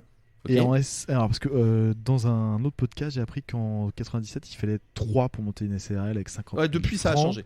Et en Depuis, ça a 2003, changé. vous avez le droit ça a que déjà deux changé. Ouais, ça a Ok. déjà changé. On a le droit d'être 2 Ok. et les limites sont dérisoires de Ça y capital. est, on a déjà Mais baissé. on a Ok. besoin d'un peu de cash, donc on dit de toute façon on le posera en capital. Et puis surtout, il faut envoyer un signal à nos clients.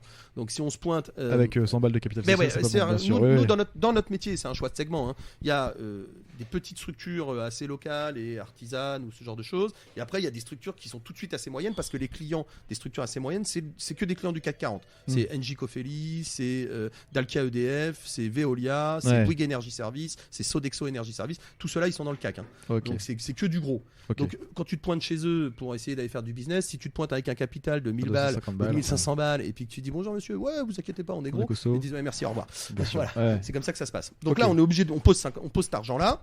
Et puis on part tout de suite, on va très vite. Alors ça va très très vite, c'est l'année de la canicule, je me rappelle. C'est un truc de dingue. Moi je suis pote à l'époque, c'est génial. Je suis pote avec Francis Yasser, Cisco, qui est défenseur du PSG. Ok. Parce qu'il est propriétaire de chevaux pour Timothée et qu'on a bien sympathisé, qu'on est devenu hyper potes. Il a des écuries au Ménil-le-Roi, à côté de Saint-Germain-en-Laye. Puis Ok. il nous dit au dernier étage, moi il y a 180 mètres là, j'en fous rien, il y a la toiture à finir, c'est une dalle béton vide, faut faire l'isolation, mais si vous la bouffez, vous faites des bureaux là-dedans. Génial. Ouais, génial, ouais, sauf qu'on se casse, on est au mois de mai ou juin de Puissance Air, et il faut que. Voilà, et en même temps. Et faut c'est la tout canicule attaquer. cette année-là. Voilà, et c'est la canicule cette année-là. Donc Ok. autant te dire que faire de la laine de verre et du placo en pleine canicule pour se Ouais. construire 180 mètres de. Voilà, un beau souvenir aussi ça. Ouais. Tu Voilà, m'étonnes. où on coule une dalle béton à la main, enfin c'est merveilleux. Voilà, on se fait des bureaux là-dedans. Ok. Et puis nous voilà partis dans des vieilles écuries qui traînaient sur le côté. On fait notre dépôt pour le matériel. On va acheter du matos, machin, et on se lance Alors, à fond. comment t'achètes du matos avec le cash que t'avais Avec le cash, ouais, ok. avec le cash. Et puis surtout, on profite d'appuis énormes. Et donc, on va voir les banques avec 50 000 euros. Mais comme évidemment, on a derrière nous, voilà, on va à la banque Martin Morel, Alvu, Hoche ou Haussmann, je sais pas où, la banque du beau-père d'Évrard. On est assis dans un canapé en cuir avec une coupe de champagne. On nous dit, monsieur, vous avez mis 50 000. Est-ce que 50 000 de découvert, ça vous va? Alors, on nous regarde avec des yeux comme ça. Ah bah oui, ça nous va. Et nous voilà avec un soutien bancaire qui est venu quelque part de nulle part, en fait. Parce que, Bien tu sûr. vois, Ouais, voilà, juste la signature bah, du beau-père ou oui, des. enfin, ouais. même pas la signature, l'appui quoi, Ouais, l'appui c'est ça. emblématique du beau-père et voilà. Et du coup, on se retrouve avec un peu de moyens quand même. Ok. Donc on ouvre la partie dans l'aventure. Là, du coup, très vite, on débauche des commerciaux parce que du coup, les autres nous voient se barrer, voient tout le monde se barre. Ils disent ouais, à un moment, merde, est-ce qu'on va être les seuls Donc cons à vous pas prenez prendre des un bout de commerciaux de gâteau chez Puissance Air. Donc là, on pique des commerciaux de chez Puissance Air. On devient les ennemis jurés de François Josse et je le regrette parce que c'est un homme merveilleux. Hmm. Mais malheureusement, la conjoncture a fait que, voilà, Mm. comme ça. Et du coup, on se retrouve voilà, dans cette nouvelle structure-là, qui est un peu faite de bricolage, mais aussi de choses sérieuses. Et Il te faut et- des techniciens aussi, tu t'as rajouté des techniciens. ouais, bah, pareil, hein, je vais pas te mentir. Voilà. Tu tapes dans Puissance Bah Air. ouais, Ok. on tape dans Puissance Air. Mon frère qui commence, du coup, déjà, Antoine, là, à venir pendant toutes ses vacances, à chaque fois. Donc là, c'est l'été, donc il vient me filer un coup de main pour les chantiers. D'accord. Voilà, bah là, c'est. Voilà, hein, ça se démerde un peu, faut Ok. trouver de la solution, on y va, moi j'y vais un peu, et voilà, il y va aussi, enfin voilà, on s'y met quoi, on met les mains dans le cambouis, puis il faut y aller, il faut que ça démarre quoi. Donc 2003, vous êtes rapidement combien vous êtes Oh, on est rapidement beaucoup, ça marche, c'est un carton, hein, vite. Hein. D'accord. Donc voilà, on a déterminé les choses, lui il est très commercial, c'est un crack, hein. Ouais. Donc lui il va s'occuper du commerce, et Ouais. moi je vais m'occuper de l'opérationnel, puisque je suis très méthodique, très, voilà, classé, enfin voilà, Ok. comme je dis toujours avec Antoine, qui est lui maintenant le crack commercial chez moi, lui il coupe du bois, puis moi je l'entasse quoi. Ok. Voilà, D'accord. l'image, c'est un peu Ok, ça. je comprends. Ouais. Voilà, donc on met un peu ce schéma-là en route avec Évrard, et puis ça balance, ça développe, on fait venir un autre commercial avec qui on s'associe pour montrer une autre structure dans l'Est de Paris, et puis ça bombarde, quoi. On est vite 30-40 quoi en fait, en D'accord. 2 ans, quoi, 1 an, 2 ans, ça va à fond la caisse quoi. Ok. Trop Trop vite. pour moi. Tu vois, À gérer trop, ouais, trop. Voilà. Pas à gérer, mais à humainement. Moi, je suis quelqu'un, je suis attaché à l'humain, je suis attaché aux valeurs et ainsi de suite. Ok. Donc il faut que ça avance et que ça bombarde pour Évrard, mais pour moi, il faut aussi mettre un peu de structure humaine et de vie là-dedans. T'as pas Enfin, le temps de suivre les ouais. 40 personnes recrutées, de Ouais, voir et un puis, nain, tu vois, t'es en pleine bouffe de famille le dimanche, on t'appelle, ouais, je suis en panne à Orléans avec mon bahut, machin. Voilà, que des choses comme ça. Enfin, D'accord. tu vois, c'est bien d'aller vite, c'est super, hein, mais il y a pas. Après, il faut structurer un peu les choses et il faut les cadrer un peu. peu. Et là, ça va à fond la caisse. Et puis c'est beaucoup l'argent. Ok. Qui est un des facteurs très importants pour Évrard, ce que je peux comprendre. Hein. Oui. Moi aussi, j'aime bien l'argent, mais par contre, voilà, on laisse un peu de côté certaines choses au passage. Voilà quoi. Bon. Donc nous voilà partis. C'est une belle aventure, ça avance bien. Et puis, à partir de, on va dire, de 2004, je commence à voir des bizarreries un peu dans les choix d'Évrard. Qui s'avèreront pas forcément des bizarreries mauvaises si lui regarde de son point de vue. Attention, hein, voilà, je suis pas fâché avec et puis j'ai pas envie de voilà. Mais je vois un peu des bizarreries dans ses choix. D'abord, il embauche des gens qu'il avait particulièrement discrédité à l'époque quand on était chez Puissance Air. D'accord. Voilà. Voire il nous associe avec un de ces mecs-là pour monter une boîte à Orléans avec lui et tout. Alors donc déjà, moi, je commence. Alors justement, c'est ça. Vous êtes égalitaire? Non, pas du tout. Moi, c'est ma première expérience là-dedans et je suis pas du tout égalitaire. Je suis même pas du tout. J'ai même pas du tout de marge de manœuvre pour contester. T'as un peu de capital social ou pas? J'en ai, ouais, j'ai 20 points, mais ça suffit pas. Et Évrard a les 80 restants? Ouais, c'est ça. D'accord, ok. Donc pour le coup, voilà, c'est quand même lui qui pilote le ouais, donc si navire. lui veut donner 10% à quelqu'un... Voilà, et en fait c'est un peu ça le problème, c'est-à-dire qu'en parallèle de tout ça, je vois aussi des mouvements de ses parts sociales à lui. C'est-à-dire que lui monte un holding, fait sortir ses parts, me fait signer des papiers en me disant non mais parler non, sans m'en parler avant, il me fait signer des papiers puis il me dit non mais t'inquiète, c'est juste parce que je veux réunir mes parts toutes dans la même structure, c'est plus simple pour moi si je veux faire des trucs avec ma femme après et ainsi de suite. Bon, et vous voilà. faites combien de millions de chiffres à l'époque en 2004 quand vous... J'en sais rien. Je sais plus. Non. Mais ça marche quoi, on parle en millions. Ok, ouais. Ça marche bien. Oui, bien sûr. Tu parles dans le micro. Oui, ça marche très bien, pardon. Ouais, ça marche super. Ouais, bien sûr, ça marche. Ok. Bon, bref, et du coup, je vais voir un peu les conseils aussi, moi, de mon côté, de mon beau-père, tu vois, qui me dit ouais, bizarre ton truc là. Voilà, je vais voir ses avocats à lui, ses comptables et tout, me disent non, là, clairement. Il y a un truc qui va pas.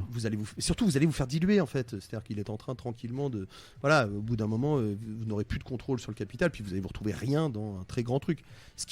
Attention, ce qui n'est pas forcément mal, mais compte tenu déjà des divergences que je peux avoir aussi vis-à-vis des gens qu'on recrute, vis-à-vis de la politique générale qui est très orientée argent et assez peu humain et assez peu structure.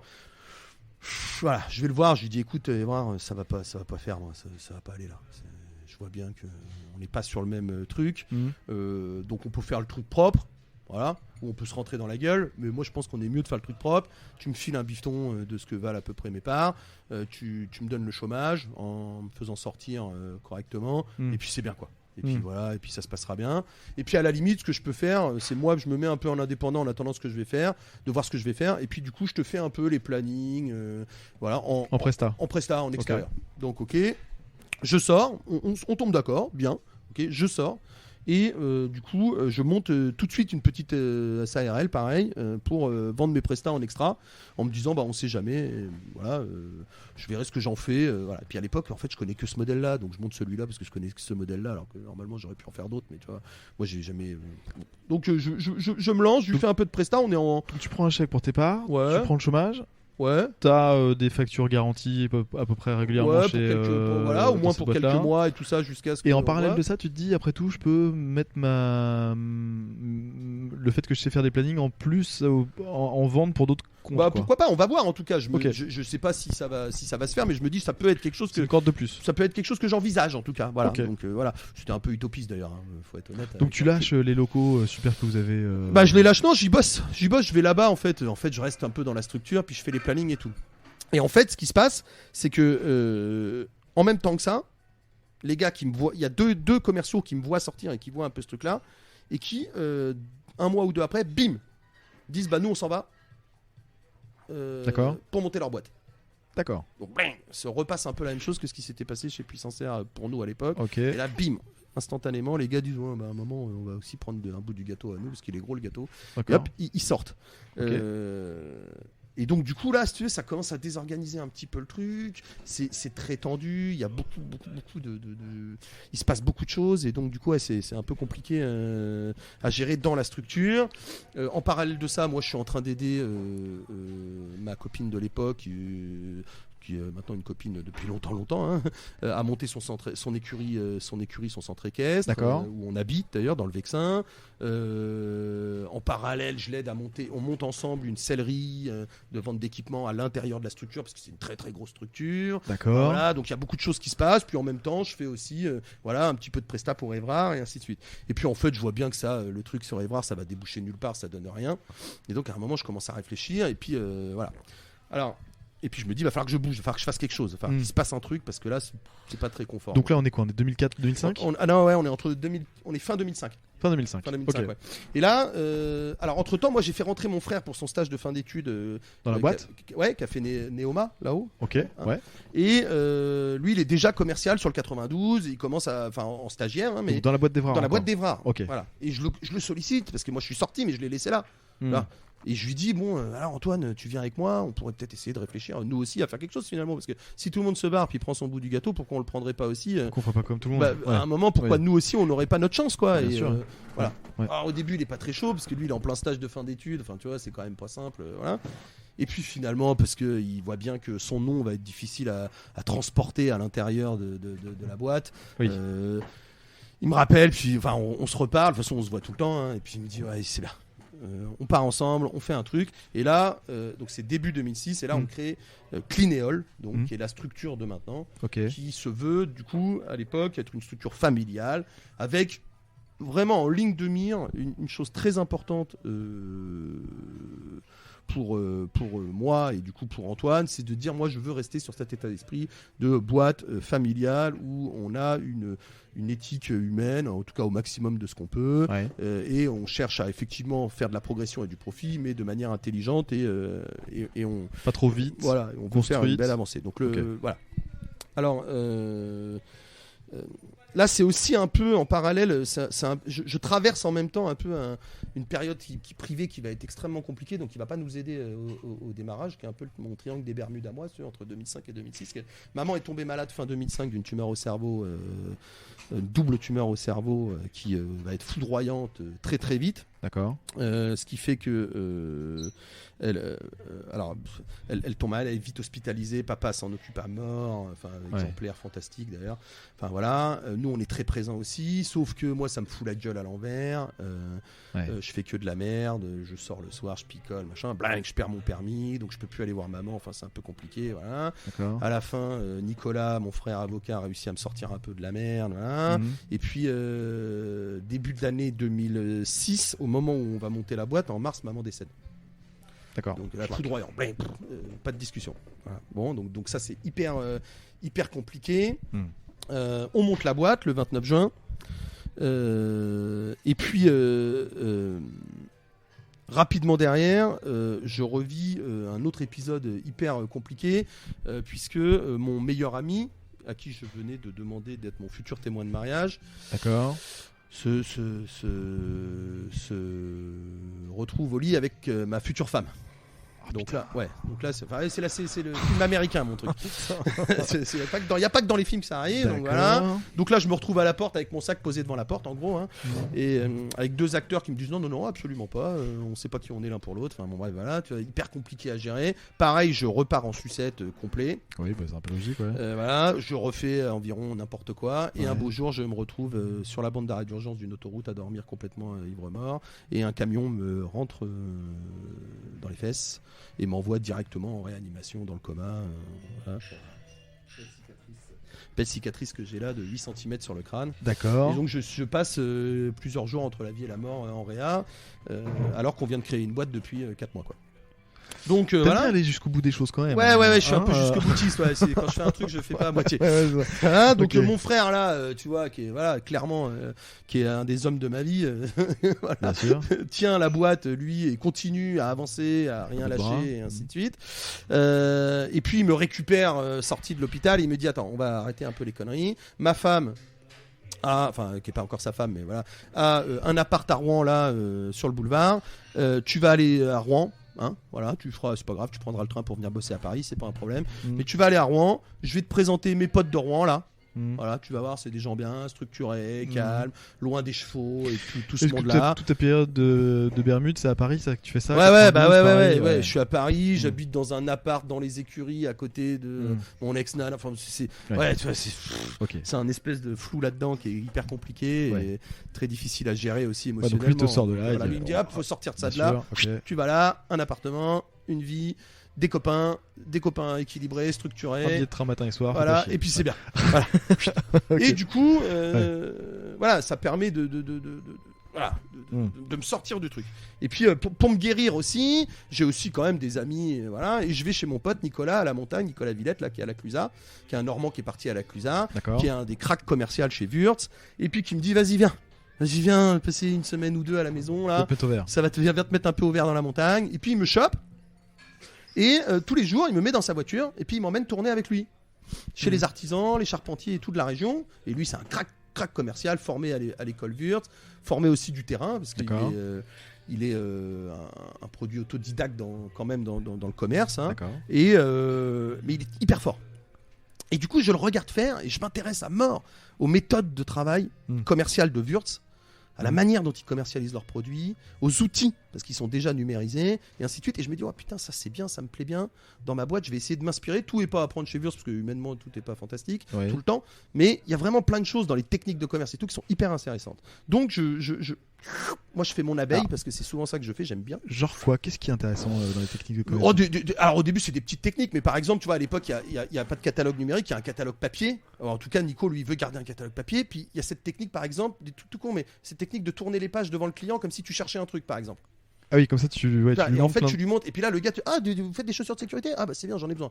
Et en fait, ça va. D'accord, c'est con, mais ça marche. C'est une multitude de techniques comme ça. Sur lesquelles moi je me suis jamais vraiment penché en fait, parce que je n'ai pas été formé moi non plus sur toutes ces techniques là, et donc je découvre plein de choses avec lui. Et puis pareil, ils ont à l'époque une petite Game Boy dans laquelle il y a tous les prix, tous les produits, donc ils peuvent répondre très très vite.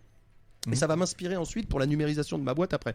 D'accord. Donc je rentre, je m'inspire de tout ça et puis j'essaye de mettre un petit peu en place des techniques, des approches différentes dans la boîte sur la commercialisation. Rien de révolutionnaire. Hein, mais, donc 2006, t'as monté la boîte, Triangle des Bermudes, un peu de Comad, machin body. Voilà. On est quoi? On est 2007-2008 là? On est 2007, 2007, ok. Voilà. Et là, on s'est fait un premier. On arrive 2007. Donc nous, on est parti de zéro. Hein. On a mis 10 000 balles avec Antoine. Ok. Rien. On a acheté un Kangoo, 2 brosses. D'accord, un gros aspirateur industriel exprès pour notre métier, un petit aspirateur chez Leroy Merlin, une caisse à outils, puis parti quoi. C'est qui les premiers clients? Alors c'est extraordinaire. Alors les premiers clients, le premier client, c'est la clinique de la montagne à Courbevoie, qui a un responsable technique qui a une petite maison de campagne à Dieppe là, qui, du coup avec qui on sympathise très vite. Et nos premiers clients en fait, on leur dit non mais attendez, nous on est déjà 10-15, hein. On n'est pas des rigolos, hein. On est déjà 10-15 et ça avance, donc faut y aller quoi. Donc c'est pas de problème à faire du business. C'est pas vrai en fait. Envoyez des commandes, on se débrouillera quoi. Ce qui est complètement faux. Voilà. C'est complètement faux. Il y a Antoine, moi, et un Kangoo. D'accord. Et un bureau dans une pépinière d'entreprise à Conflans-Sainte-Honorine de 12 mètres carrés. Voilà. Voilà notre truc, voilà l'image. Mais eux par contre, on leur dit non, t'as pas de choix à l'époque. Bien sûr, t'es obligé. Sinon, avec les clients qu'on vise. C'est impossible sinon. Les gars, ils te dégagent à l'entrée, ils disent ne montez pas au premier étage. Bien sûr. Voilà. Donc là, on leur bourre un peu le mou, hein, on leur raconte un peu la messe, il n'y a pas de choix. Et en fait, comment ça se passe? Moi, la journée, je structure la boîte, je prépare, parce que moi, notre but, il n'est pas de rester à un stade d'artisanat, il est vraiment de devenir une belle PME. Donc, je structure la boîte avec des classements, des codifications, des classeurs, des machins, toute la préparation des tableaux de bord sur Internet, et ainsi de suite. Tout ce que j'ai appris aussi à faire dans ma première expérience avec Évrard, qui pour le coup m'a apporté énormément, hein, attention, hein, bien sûr. C'est vraiment quelqu'un qui a aussi été finalement un peu un deuxième mentor quelque part après Patrick plus jeune. Et Antoine, lui, va démarcher les commerciaux. Et puis le soir, on se retrouve à 19h, puis on va faire les chantiers la nuit. D'accord. Parce qu'on leur dit, bah attendez, en ce moment, je vais pas vous mentir, c'est blindé, il y a un boulot de malade, toutes les équipes sont prises. Par contre, si vous voulez, on travaille la nuit. Comme ça, ça nous permet de faire un relais avec nos équipes et machin. Et en fait, c'est nous qui nous pointons avec notre Kangoo la nuit et puis on fait les chantiers la nuit et puis la journée, on retourne au charbon pour aller chercher. C'est combien de temps un chantier comme ça la nuit? Y a pas de, ça dépend vraiment de l'ampleur du chantier. Si tu nettoies 100 mètres de gaine, ça va te prendre une nuit ou deux. Si tu en nettoies 20 mètres, ce qui est tout à fait possible aussi, ça va te prendre 4 heures. Enfin, voilà. D'accord. Pour le coup, il y a vraiment une versatilité, une variabilité importante qui est possible dans les chantiers. Ok. Et donc on avance comme ça, tu vois, au début, et voilà. Et en faisant comme ça, en prenant un peu des intérimaires avec nous pour nous filer la patte et ainsi de suite, on fait 150 000 la première année. Voilà. Donc ça met le pied à l'étrier, c'est parti. Encore une fois, on a des besoins qui sont très très faibles.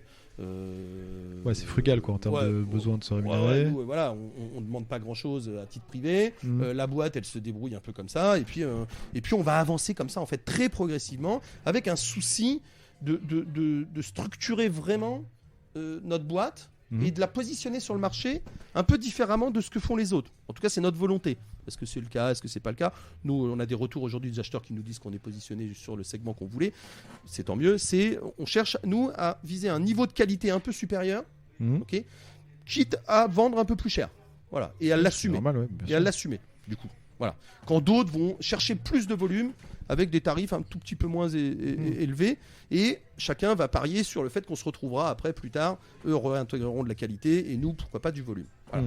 Donc moi, mon idée, je dis à Antoine, voilà, je dis écoute, voilà, on va viser le premier million d'euros à 10 ans. Voilà. Ok. C'est ça notre ligne de mire. Pour 2018, 1 million. Notre visée, c'est celle-là. Ok. Et on avance comme ça. Et on se positionne sur le marché comme ça, ce qui fait que du coup, on va pas du tout voir les anciens clients de notre ancienne boîte. D'accord, donc d'abord, tu ne pas avec Everard tout de suite. Du tout. Comme ça, on se met pas, on se fâche pas avec lui. Il n'y a pas de notion de concurrence déloyale, ceci, cela, ce genre de choses. D'avocat, de machin. Voilà. On reste, on fait le vrai travail de prospection. Point de départ zéro.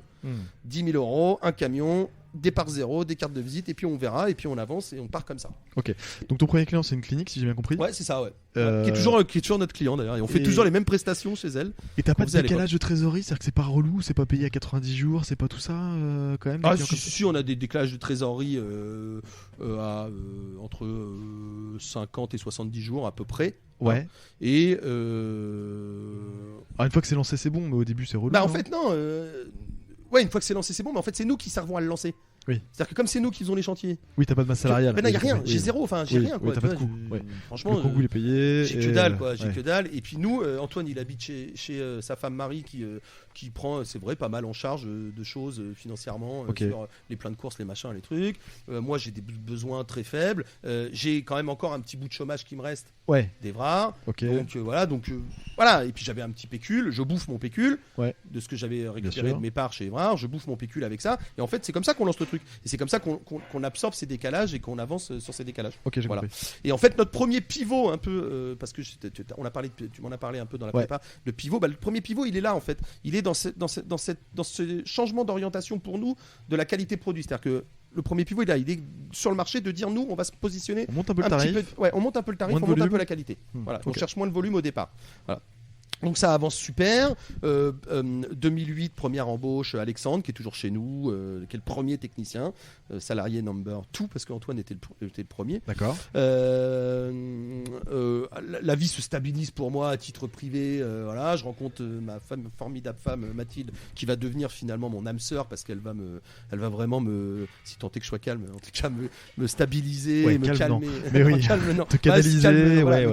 canaliser toute cette énergie et faire de moi l'homme que je suis plus aujourd'hui, avec moins de fougue, moins de colère, parce que la vie n'a pas été facile forcément tout le temps avant dans les expériences que j'ai pu vivre, donc il y avait aussi tout ça en moi. Et elle m'a d'ailleurs envoyé voir Catherine Brie là, qui est une psychologue fantastique, qui s'est occupée de moi à cette époque-là, qui a fait un travail de fou pour justement purger un peu tout ça à l'époque. Ça fonctionne bien, on change pour parler un peu business, on change de centaine tous les ans, tu vois. D'accord. Donc 150, on passe dans la centaine 200, on passe dans la centaine 300, 400 comme ça. Et en fait, avec ce rythme-là, ça fonctionne assez bien. On peut rapidement embaucher un peu des gens. Alors voilà, c'est encore un peu, tu vois, nos dépôts, c'est dans des showregards. Enfin, tu vois, on utilise un peu tous les moyens qu'on a, quoi. Les premiers coworking, les machins, pour essayer d'être vraiment le plus mobile possible, au moindre frais, au maximum, quoi. Tu couvres, t'es pas national là, tu couvres la région parisienne. On couvre que la région parisienne et encore beaucoup l'ouest parisien et une partie centrale de Paris, ouais, clairement. Et comme ça, on embauche nos premiers Alexis Mounet là, qui va devenir notre premier responsable technique après. Ok. Nicolas Davio, Guillot qui travaillait déjà avec moi dans les chevaux, qui maintenant va devenir mon responsable technique pour l'Île-de-France. Enfin voilà, et tout ce personnel-là, et comme on a cet état d'esprit de vouloir quelque chose de familial et d'humain, il reste les gens, ils restent bosser avec nous, il y a peu de turnover et ça fonctionne bien. Top. Et puis on atteint la première barre des 500 000 en 2011. Et puis là, je dis, il faut structurer un peu plus. Et puis du coup, on avait déjà fait cette expérience avec Évrard dans la première boîte. Je dis, il faut créer un outil applicatif pour gérer notre boîte. Un truc ici, quoi, un système d'information. Complètement. Ok. Donc à la fois qui va faire à la fois logiciel commercial, création des devis. Et là, je m'inspire beaucoup de ce que j'ai vu avec Wurtz, tu vois, notamment, D'accord. et de la manière dont je les ai vus bosser. Et je rencontre un mec grâce à un de mes meilleurs potes, là, Maxime. Je rencontre un gars qui s'appelle Christophe Lehmann, qui est un codeur extraordinaire, Ok. qui est un Suisse, qui à l'époque, pour des raisons qui lui appartiennent, n'a pas trop envie de bosser dans les structures, parce que tu sais, les structures à l'époque, c'est des SS2I là, qui balancent des ingénieurs un peu partout, Ouais, c'est un peu d'esclavage. de manière un peu impersonnelle. Voilà, il s'y retrouve pas trop là-dedans. Il a la chance d'avoir un appart à Paname où sa mère s'occupe un peu financièrement de ça. Il a un peu de temps, et du coup, on se met à coder ensemble un CRM d'abord, qui va devenir aujourd'hui l'outil applicatif de toute ma boîte et qui va aller très très loin même, puisque aujourd'hui mes techniciens reçoivent leurs informations sur des tablettes, ils font signer leurs clients directement sur des tablettes, ça arrive directement dans la factu, ça part, enfin c'est top. je te montrerai après si tu veux, mais c'est un outil de ouf. Ok. Voilà, et je me retrouve finalement un peu directeur de projet sur ce truc-là. Ok. Qui va donner une valeur ajoutée à la boîte énorme, et qui va aussi l'aider économiquement à limiter les embauches, la masse salariale sur la partie administrative, parce que ça fait le boulot vraiment de 2-3 personnes en termes de gestion opérationnelle. C'est vraiment un superbe outil. Et puis après, ça va nous permettre d'avoir beaucoup de data. Et ça, c'est ce que j'adore, utiliser la data et en faire la comprendre et en faire une stratégie derrière. Attends, juste plus pour comprendre, ça tourne sur quoi ton système à l'époque? C'est un Windows? C'est du codage en ASP. Donc c'est vraiment du codage Windows basique, alors qui est hyper sécurisé parce que c'est hébergé sur plusieurs serveurs avec des systèmes d'entrée à l'intérieur qui demandent des identifications d'IP d'ordi, ainsi de suite, plusieurs systèmes. Comment tu l'alimentes ou comment tu l'adresses? C'est par internet ou... Ouais, par internet, absolument. Donc il est natif en ligne. Voilà, on le trouve pas comme ça, hein, évidemment. Non, je veux dire, toi tu crées le bébé nativement en disant... Ouais, on achète de la base de données chez OVH. Des serveurs et des espaces serveurs. On crée l'espace fonctionnel sur d'autres hébergeurs de manière à les séparer. Et puis en fait il est natif sur internet, et en fait sur ton faciès, c'est très simple, hein, mais tu as en gros un visuel avec les informations que tu cherches, et elles vont s'enregistrer dans une base de données qui te renvoie le bébé. Donc il faut de la connexion internet partout où tu en as, tu peux bosser dessus, quoi. Voilà. Génial. C'est génial. Ça va être derrière, en fait, pour monter après un groupe national, ça va être forcément un outil. J'y pense parce que j'ai un de mes clients qui s'appelle la Tech Conseil, qui lui fait du désamiantage à la base ou de la formation, qui a justement il y a quelques années fait ce système-là, pareil en 2011, parce que son problème c'était que quand il posait une sonde, tant que le technicien n'avait pas coché la feuille et que la feuille n'était pas revenue, il pouvait pas facturer. Enfin, c'était un truc à la con, tu vois. Et là, du coup, tu gagnes un temps de malade. Et là, ça fait accélérer les choses quand même, parce que là, on est à 500 000, on a créé cet outil-là, et ça fait accélérer les choses. Donc, à ce moment-là, on commence à développer un peu, et on se dit bon, il va nous falloir aussi des structures pour pouvoir bien alimenter l'Île-de-France. Puis on commence à avoir un peu de marché à l'ouest et à l'est, la Normandie, et puis un peu à l'est vers Reims. Puis on dit bon, pour alimenter les structures là, ce serait bien d'avoir une deuxième structure de l'autre côté de Paris, et on crée donc Clinéol IFE, Île-de-France Grand Ouest, hein, pour alimenter la partie est de l'Île-de-France. Et puis en même temps, là, on rencontre Sandra Bocan, là, qui est là-haut, chez L2B, qui est avocate spécialisée dans le montage des structures, fiscaliste et ainsi de suite, qui nous dit là, il faut monter un holding parce que ça va pas aller votre truc là, il faut tout de suite organiser les choses pour que vous soyez prêts si demain vous grossissez encore, et c'est votre but. Nous, notre but, c'était de pouvoir répondre aux accords cadres nationaux, hein. C'était l'idée, c'était mon idée d'après, mon coup d'après. D'accord. Voilà. Et donc on monte un holding qui s'appelle Groupe Bar, Benoît-Antoine Rouly, et qui va récupérer les deux structures là en gestion. Donc les deux étaient des SARL à la base, non? Elles deviennent des SAS. Le Groupe Bar SAS est un holding, mais qu'on appelle actif, hein, c'est-à-dire qui fait de la facturation de gestion, et qui regroupe du personnel, mon assistante, moi, Antoine, mes responsables techniques qui travaillent pour plusieurs structures, et du coup, qui derrière refacture à ses filiales ces prestations-là, sur des arbitrages qui sont faits aujourd'hui et proposés par les impôts, hein, qui disent 70%. Et voilà, c'est d'accord. Voilà. Et on crée ça en 2013. Et donc là, il y a une accélération qui se fait vraiment au niveau du business. Et grosse accélération qui va vite puisque finalement on passe assez vite le 1 million d'euros en fait. Avant 2018, donc par rapport à tes 10 ans, 2013, tu as créé le BZ machin, tu fais tes holdings, tu crées 2 ans avant en fait. La deuxième agence de l'autre côté de Paris. Voilà, et 2016, t'as ton million. Ouais, en fait, on embauche. Alors entre 2014 et 2016, donc du coup, ça accélère beaucoup les choses. J'embauche Zori. Mon assistante qui est une femme extraordinaire qui est vraiment pas mon âme sœur mais côté job là et qui me brasse mais tout, quoi. Mais elle est hallucinante, voilà, mais mes comptables en reviennent pas quand ils voient notre relation. Je lui demande un truc instantanément, tac elle sait où c'est, elle me le trouve, elle te gère le pro et le perso du coup. Le perso non, je mélange pas trop, je lui demande pas. Non, bon, je sais pas, j'ai cette je trouve cette délicatesse de pas, voilà. À un moment, elle m'en fait un peu, hein, tu vois, mais qui sont un peu liés. C'est-à-dire quand j'ai arrêté d'être TSI, indépendant, freelance, en gros. Je t'ai pas suivi. J'étais pas salarié jusque-là. T'étais TNS. TNS. Ok. Non, TSI, c'est un de mes fournisseurs, c'est pour ça. Quand j'ai arrêté d'être TNS, en fait, et qu'il a fallu me passer sur le régime général, c'est elle qui a géré un peu les choses parce que elle avait déjà des contacts avec l'URSSAF, les machins, les trucs. Donc c'était plus facile pour elle c'était plus facile pour moi de lui demander à elle de me gérer ça. Okay. Mais après, le reste, c'est ma vie. Et voilà, à un moment, faut être correct aussi. Voilà, c'est pas. Toi et Antoine, aujourd'hui, vous êtes salariés de vous-même, c'est ça? On est président, directeur général, et finalement salarié du holding. Après, attention, voilà, salarié, on en a rien à. Enfin, l'État s'en fout. Non, mais c'est mieux en termes de prévoyance, voilà, tout ça, quoi. En termes de prévoyance, ce genre de choses, c'est bien, y compris retraite et ainsi de suite. Oui. Après, voilà, t'es pas vraiment salarié. Enfin, on te fait pas passer de visite médicale. Les congés, on te les décompte pas. Enfin, voilà, on parle pas de ces choses-là. Ça coûte un peu plus cher de dire ça. Voilà, mais au moins, ça sécurise un petit peu mieux plus de choses. Donc, on met tout ça en place justement, à cette période-là. Et en même temps, en 2015, donc entre 2014 et 2015, on dit là, faut accélérer, faut avancer. On voit que le million s'approche. On dit il faut hop. Et là, on crée Clinéol RA en Rhône-Alpes. Ok. À la Tour du Pin, exactement, dans le triangle qui est au croisé des autoroutes qui relient Lyon-Annecy et Grenoble. C'est-à-dire qu'il y a une autoroute au milieu de cette autoroute qui relie Lyon-Annecy, il y a une autoroute qui part à Grenoble et on se met au milieu là. D'accord. À ce croisement-là, de manière à, d'un point de vue opérationnel, être super au point. Et là, on profite d'une pépinière qui est là et on prend des bureaux là-dedans. Alors, quand tu dis que tu crées, parce qu'à chaque fois, il faut quand même mettre des bonhommes là-dedans. Je les cherche, je deviens RH et j'apprends avec les moyens du bord et notamment beaucoup les réseaux sociaux pro, Link, Viadeo, ce genre de réseau-là. Je cherche, je recrute et je trouve un gars, voilà, qui est un ancien de chez Evra, qui veut partir de chez Evra. Et du coup, je le débauche. Enfin, je le débauche, il était déjà parti en fait. Il était déjà en partance, quoi. Et on monte avec lui la boîte là-bas en Rhône-Alpes, quoi. Et là, tu files des clés directes ou tu vas là-bas passer des mois et des mois pour l'accompagner au début? On fait. Alors, c'est pour ça aussi qu'on s'installe pas très loin. Nous, on s'installe à 2 heures de TGV de Paris tout le temps. D'accord. De manière à pouvoir jamais s'arrêter de bosser parce qu'on est des tarés. Voilà. Donc, comme ça, on monte dans le train, on bosse, on descend du train, on bosse, on s'arrête jamais de bosser. Voilà.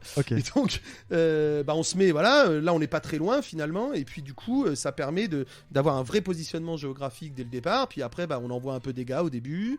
Et puis, comme on est gestionnaire en bon père de famille, on met régulièrement pas mal d'argent de côté, donc on finance nous-mêmes. D'accord, t'as pas un crédit Rien, zéro crédit. On finance nous-mêmes ces investissements-là en fonds propres. D'accord. Avec notre cash, on avance l'argent, ça démarre et ça fonctionne. Et derrière, ça s'emboîte, quoi. Puis ça avance, quoi. Et ça, c'est le prix de beaucoup de travail, d'énormément d'efforts, d'une énergie de fou et d'emploi du temps, de grand n'importe quoi. Mais ça marche. Enfin voilà, ça fonctionne. Ça prend. On a recruté le bon mec, donc on s'est pas gouré. On a recruté le bon mec et c'est parti et ça y va, quoi. Bon, tant mieux. Voilà. Et alors ce gars-là, pour essayer de la pâter un peu, on lui file 10 points. 10 points de... Alors de quoi? 10 points du capital de Clinéol RA, parce qu'elles sont toutes montées en râteau sous le holding, en fait. Ok, d'accord. C'est pas des cascades. Voilà, ça, c'est des volontés des avocats qui disent fiscalement, faut faire comme si. J'ai compris. On les laisse faire comme ça. C'est vrai qu'il y a 10 points de son centre de profit. Si on dit en vue comme ça. Ouais, c'est ça, il a 10 points de son centre de profit. Voilà. Alors en fait, il s'avère qu'après, ça va pas fonctionner ce modèle-là. D'accord. Pour une raison simple que tu découvres aussi toi au fur et à mesure probablement des gens que tu vois, c'est que on fait pas d'une personne un entrepreneur. Non. Elle devient entrepreneur si elle a vraiment cette dynamique-là, cette volonté, cette envie, le parcours, l'expérience, le déclic et ainsi de suite. Ça dépend d'énormément de facteurs. Oui. Et moi, j'avais un peu cette idée fausse et de me dire, je vais embaucher des gens et puis comme je vais leur filer un petit bout du truc, ils vont forcément. Ouais. Comme moi, ça l'a été. Ils vont forcément devenir entrepreneurs. Ils vont forcément se bouger le cul à fond. Ils vont forcément. Alors qu'en fait, ça marche pas, ça. C'est pas vrai, ça. C'est pas vrai. Voilà, ne le faites pas, ça n'est pas vrai. D'accord. Voilà. Donc, malheureusement, ça se passe pas super avec le gars parce que malheureusement, il va pas sur les axes stratégiques que nous on a définis. Il développe pas les endroits que nous on veut qu'il développe. Il développe pas le type de client qu'on veut qu'il développe. Et à un moment, on se retrouve en désaccord. On lui dit non, mais vous avez rien compris au marché. Et on lui dit non, mais toi, t'es pas sur ce que nous on veut faire. Voilà, donc peut-être qu'on a rien compris, mais nous c'est ça qu'on veut faire. Voilà. Et donc à un moment on se retrouve pas et on lui fait une sortie propre d'ailleurs. Et puis inévitablement, malheureusement, il part à la concurrence. C'est comme ça, c'est pas très grave. Okay. Il y a tellement de business dans notre domaine que c'est pas grave. Donc voilà, ça c'est pour la petite anecdote. Okay. Et donc c'est un deuxième pivot par contre qui fera que on arrêtera cette formule là après. C'est-à-dire qu'après on va monter vraiment en propre les structures, quitte à sélectionner des gens un peu meilleurs et les payer un peu mieux. Okay. Tu leur files plus des points. Mais pas pour l'instant en tout cas. Okay, on verra après dans le temps comment les choses se font. Moi je suis quelqu'un qui... J'ai jamais conçu l'entrepreneuriat seul parce que je l'ai jamais fait seul et que je pense que c'est vraiment quelque chose où quand on est deux c'est beaucoup plus facile, voilà, psychologiquement et puis après aussi pour avancer, ouais. Donc peut-être que demain il y aura d'autres gens qui viendront, j'en sais rien, mais pour l'instant voilà, on a changé un peu le modèle parce que sinon c'était trop problématique dans le respect de nos choix stratégiques. Voilà. Okay. Donc on monte Clinéolaire 1 en 2015 là, ça avance bien. Et puis là, première grosse nuit blanche à ce moment-là. D'accord. Que, évidemment, ça se passe jamais trop simplement. Ouais, c'est pas normal, drôle. Ouais. Là, je m'aperçois que mon comptable est complètement bidon. Alors, je t'ai entendu déjà parler des comptables pour toutes interviews. Là, je m'aperçois que c'est les bidons, mais un bidon catastrophe. Voilà, sa femme et la femme du pharmacien, c'est-à-dire, tu sais, elle est là, voilà, mais ça ne fait pas une préparatrice et ça en fait pas une. Elle n'a pas fait les études et lui, c'est la femme du comptable et donc il lui a filé toute la saisie et tout le bordel et en fait, elle a fait n'importe quoi. Et c'est dangereux pour toi ? Alors, alors déjà, je m'aperçois qu'il y a une méconnaissance aussi des règles. Hein, voilà, c'est-à-dire que moi, ça fait 2 ans que je devrais avoir un commissaire aux comptes, que j'en ai pas. Hein. D'accord. Donc là, c'est quand même un petit problème. C'est dangereux. Voilà, première chose. Ensuite, quand on va mettre un commissaire aux comptes là-dedans, ce qui arrive du coup, lui... dire qu'est-ce que c'est que ce bordel ? Attends, alors lui prend un vieux copain d'école qu'il a pas vu depuis 10 ans.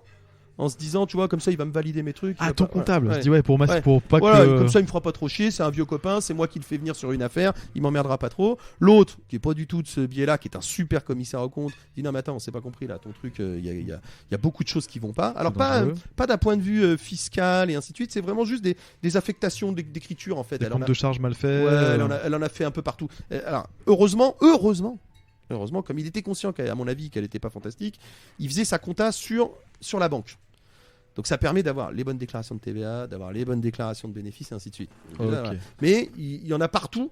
En termes d'écriture, il faut presque... Le compte 512 est propre. Ouais. C'est les comptes de charges qui sont dégueux. Et là, il faut tout... Okay. C'est un truc de là, il faut presque tout reprendre. Ouais, c'est moins pire. Voilà. Ouais, bien moins pire en termes de légalité et tout ça. Ouais. Et en fait...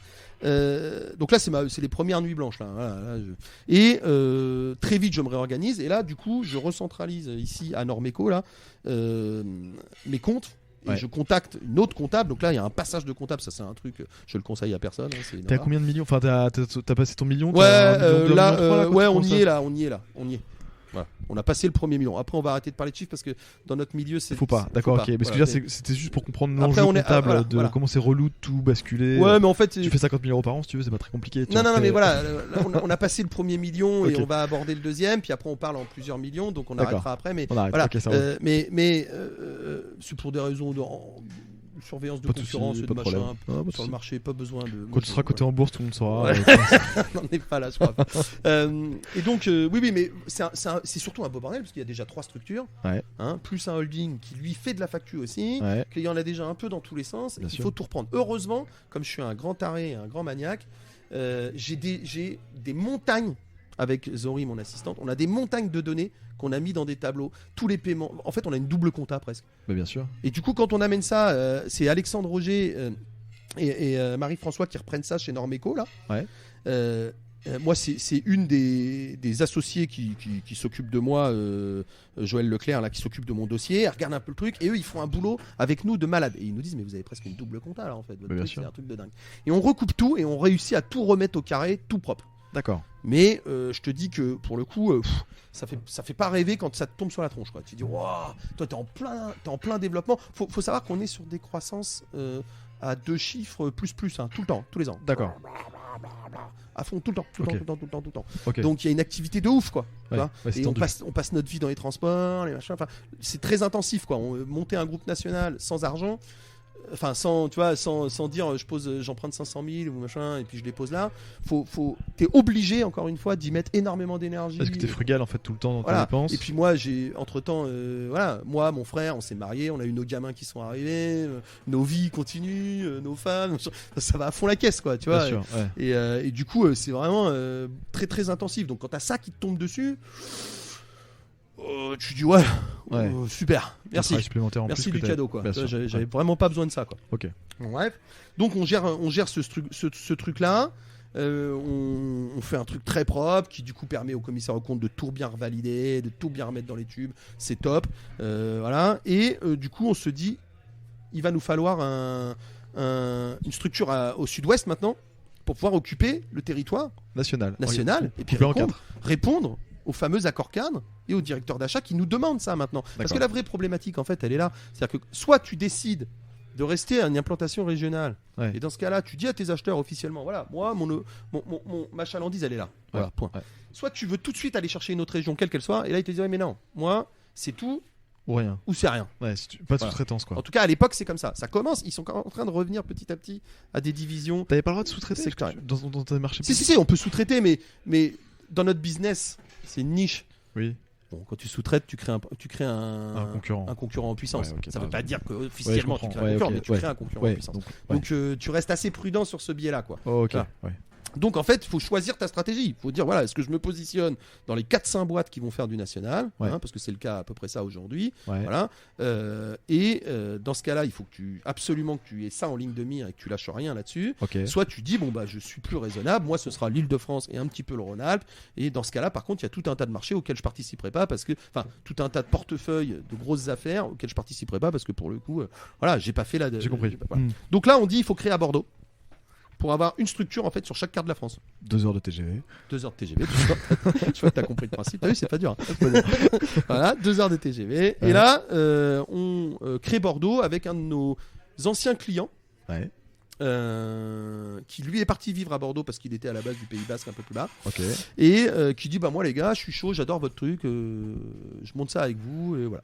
Donc il prend des parts Oui, il prend des parts, oui, il prend des parts. Oh, merci beaucoup, super gentil. Deuxième café, on le signale. On est vraiment bien reçu au petit zinc, on va le dire. Hein.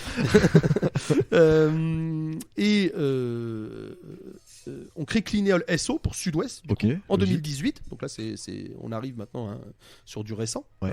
Alors je te passe entre-temps. Ouais, je sais pas d'ailleurs, c'est des événements quand même. Mais entre-temps, on a acheté nos locaux un peu partout. C'est-à-dire que en SCI, en parallèle, on a acheté 360 mètres carrés de bureaux et de dépôts au pied de la Défense pour Clinéol IFO. C'était tes premiers vrais emprunts parce que t'empruntes là-dessus. Ouais, c'est mes premiers emprunts. Quand même. Oui, bon, après ils sont couverts. Voilà. Bien sûr, ils sont couverts par tes loyers. Tout ça, c'est par les loyers, par le prix de la structure en elle-même. En fait. Bien sûr. Voilà, y a pas, voilà. Donc on achète là des locaux. Ok. Pour vraiment se faire une base arrière solide, dans lequel on a du dépôt où on peut stocker du matériel, on a une vraie plateforme de bureau, tu vois, presque 200 mètres carrés de bureau, salle de réunion, machin, tout le tralala, enfin tout ce qu'il faut pour être vraiment bien positionné et bien posé. Ça c'est à l'arrivée de la A14, comme ça c'est très pratique pour moi. Parfait. Et mon frère qui était encore à l'époque dans le Vexin, qui maintenant s'est rapproché à Pontoise, mais voilà, c'est très facile la ligne 1, bing, t'es au pied de la Défense, ligne 1 quand t'arrives des gares, donc ou pour aller aux fameuses gares en l'occurrence. Donc voilà, la gare RER de Houille qui est à 500 mètres du bureau. Enfin voilà. Top. Là on se met une base arrière qui est très bonne, qui est la première et voilà. T'achètes ça quand exactement? En 2017. Donc ça c'est bonus quoi. Tous les jours tu regardes ton foncier monter quoi. Ouais, c'est ça. Puis après c'est l'idée aussi parce qu'à un moment c'est la manière de sécuriser parce que beaucoup de gens te disent ah ouais toi t'es entrepreneur, ouais mais toi voilà avec ta boîte tu construis ta retraite. Oui, d'accord. Bah Sauf non. que Pas tant que ça. oui et non en fait. Bah, bien sûr. Enfin, en fait, la vérité c'est que contrairement aux autres systèmes, c'est que t'en sais rien jusqu'à la fin. C'est ça. C'est-à-dire que tant que tu ne l'as pas vendu, et donc pour la vendre, il faut qu'il y ait un acheteur. Hein. On est Donc, d'accord. Ouais, il faut que ton produit soit attractif. Ouais. Il faut qu'il soit indépendant et qu'il vive sans toi. Voilà, c'est ça. C'est qu'il faut que tu puisses vendre quelque chose en fait. Absolument. Voilà. Donc moi je m'attache beaucoup à ça, c'est pour ça que je mets des Bah, hommes ton clés système d'information, partout. tes hommes Bon, clés. voilà. On est bien d'accord. et mon système qui permet justement une valeur ajoutée sur ce Qui va ce rester. positionnement-là qui va rester et que je développe tout le temps. Tu vois, j'ai Ouais. encore rendez-vous cet après-midi avec l'informaticien pour ça. Enfin Bah, voilà. ouais. Et du coup, la partie IMO sert vraiment là, par contre, à sécuriser le truc. Ouais. C'est-à-dire qu'à un moment, tu vois très vite que bon, si tu mets quand même un petit bout de hangar là-dedans, un petit bout de bureau là-dedans, c'est pas plus mal pour vraiment sécuriser ce que t'es pas complètement sûr de vendre à la fin si On est ça bien intéresse d'accord. personne. Voilà, bon, c'est la petite parenthèse. Non mais tout le monde fait ça. Hein. C'est Voilà. c'est Voilà. très logique et souhaitable et. Il faut Et le donc, faire. nous on le fait. Du coup, on le fait aussi pour Clinéol RA, où on vient d'acheter 110 mètres carrés de bureau à 200 mètres de la gare à Chambéry. Ok. Parce qu'il y a, là, il y a la nouvelle gare et puis la nouvelle ligne Lyon-Chambéry-Turin qui passe là, donc ça va devenir un pôle d'attractivité très important. Ça reste au milieu de notre triangle Lyon-Grenoble-Annecy, donc enfin dans l'autre sens. Ok. Voilà, donc c'est vraiment un truc qui est intéressant en termes de positionnement et de placement. Et du coup, on a investi aussi là-bas et comme ça nous fait aussi une bonne base arrière de ce côté-là. Puis après, l'idée c'est de faire aussi une base arrière après, pourquoi pas à Bordeaux, une fois que le développement va être fait. À D'accord. Bordeaux, le gars qui est avec nous, il reste pas très longtemps parce que rapidement, c'est un mec qui venait du monde de la maintenance. C'est-à-dire que les boîtes de maintenance, c'est des boîtes. Tous les grands groupes énergétiques ont des boîtes de maintenance. Ouais. Hein. C'est Engie Cofeli, c'est Dalkia, c'est Sodexo Energy Service, qui Ok. sont des filiales des grands groupes et qui sont nés historiquement pour s'occuper des bâtiments Bah bien sûr. que de maintenant. possédaient ces grands groupes. Et puis en fait, Entièrement, de là, ouais. comme Ouais. évidemment, c'est créé un marché où Ouais. ils se sont mis à se mettre en concurrence pour prendre la maintenance au moment des externalisations des services techniques. Ok. Dans toutes les grandes boîtes, les usines, et ainsi de suite, ils sont mis à se faire la guerre. Et puis il y a un marché qui s'est créé. Et en fait, nous, on est très souvent positionnés derrière ces gens-là qui nous font travailler D'accord. et en troisième intermédiaire, ok, et qui nous apportent leur toile d'araignée commerciale qui est énorme. Et en fait, c'est aussi pour ça qu'on arrive à faire du développement aussi fort et aussi vite.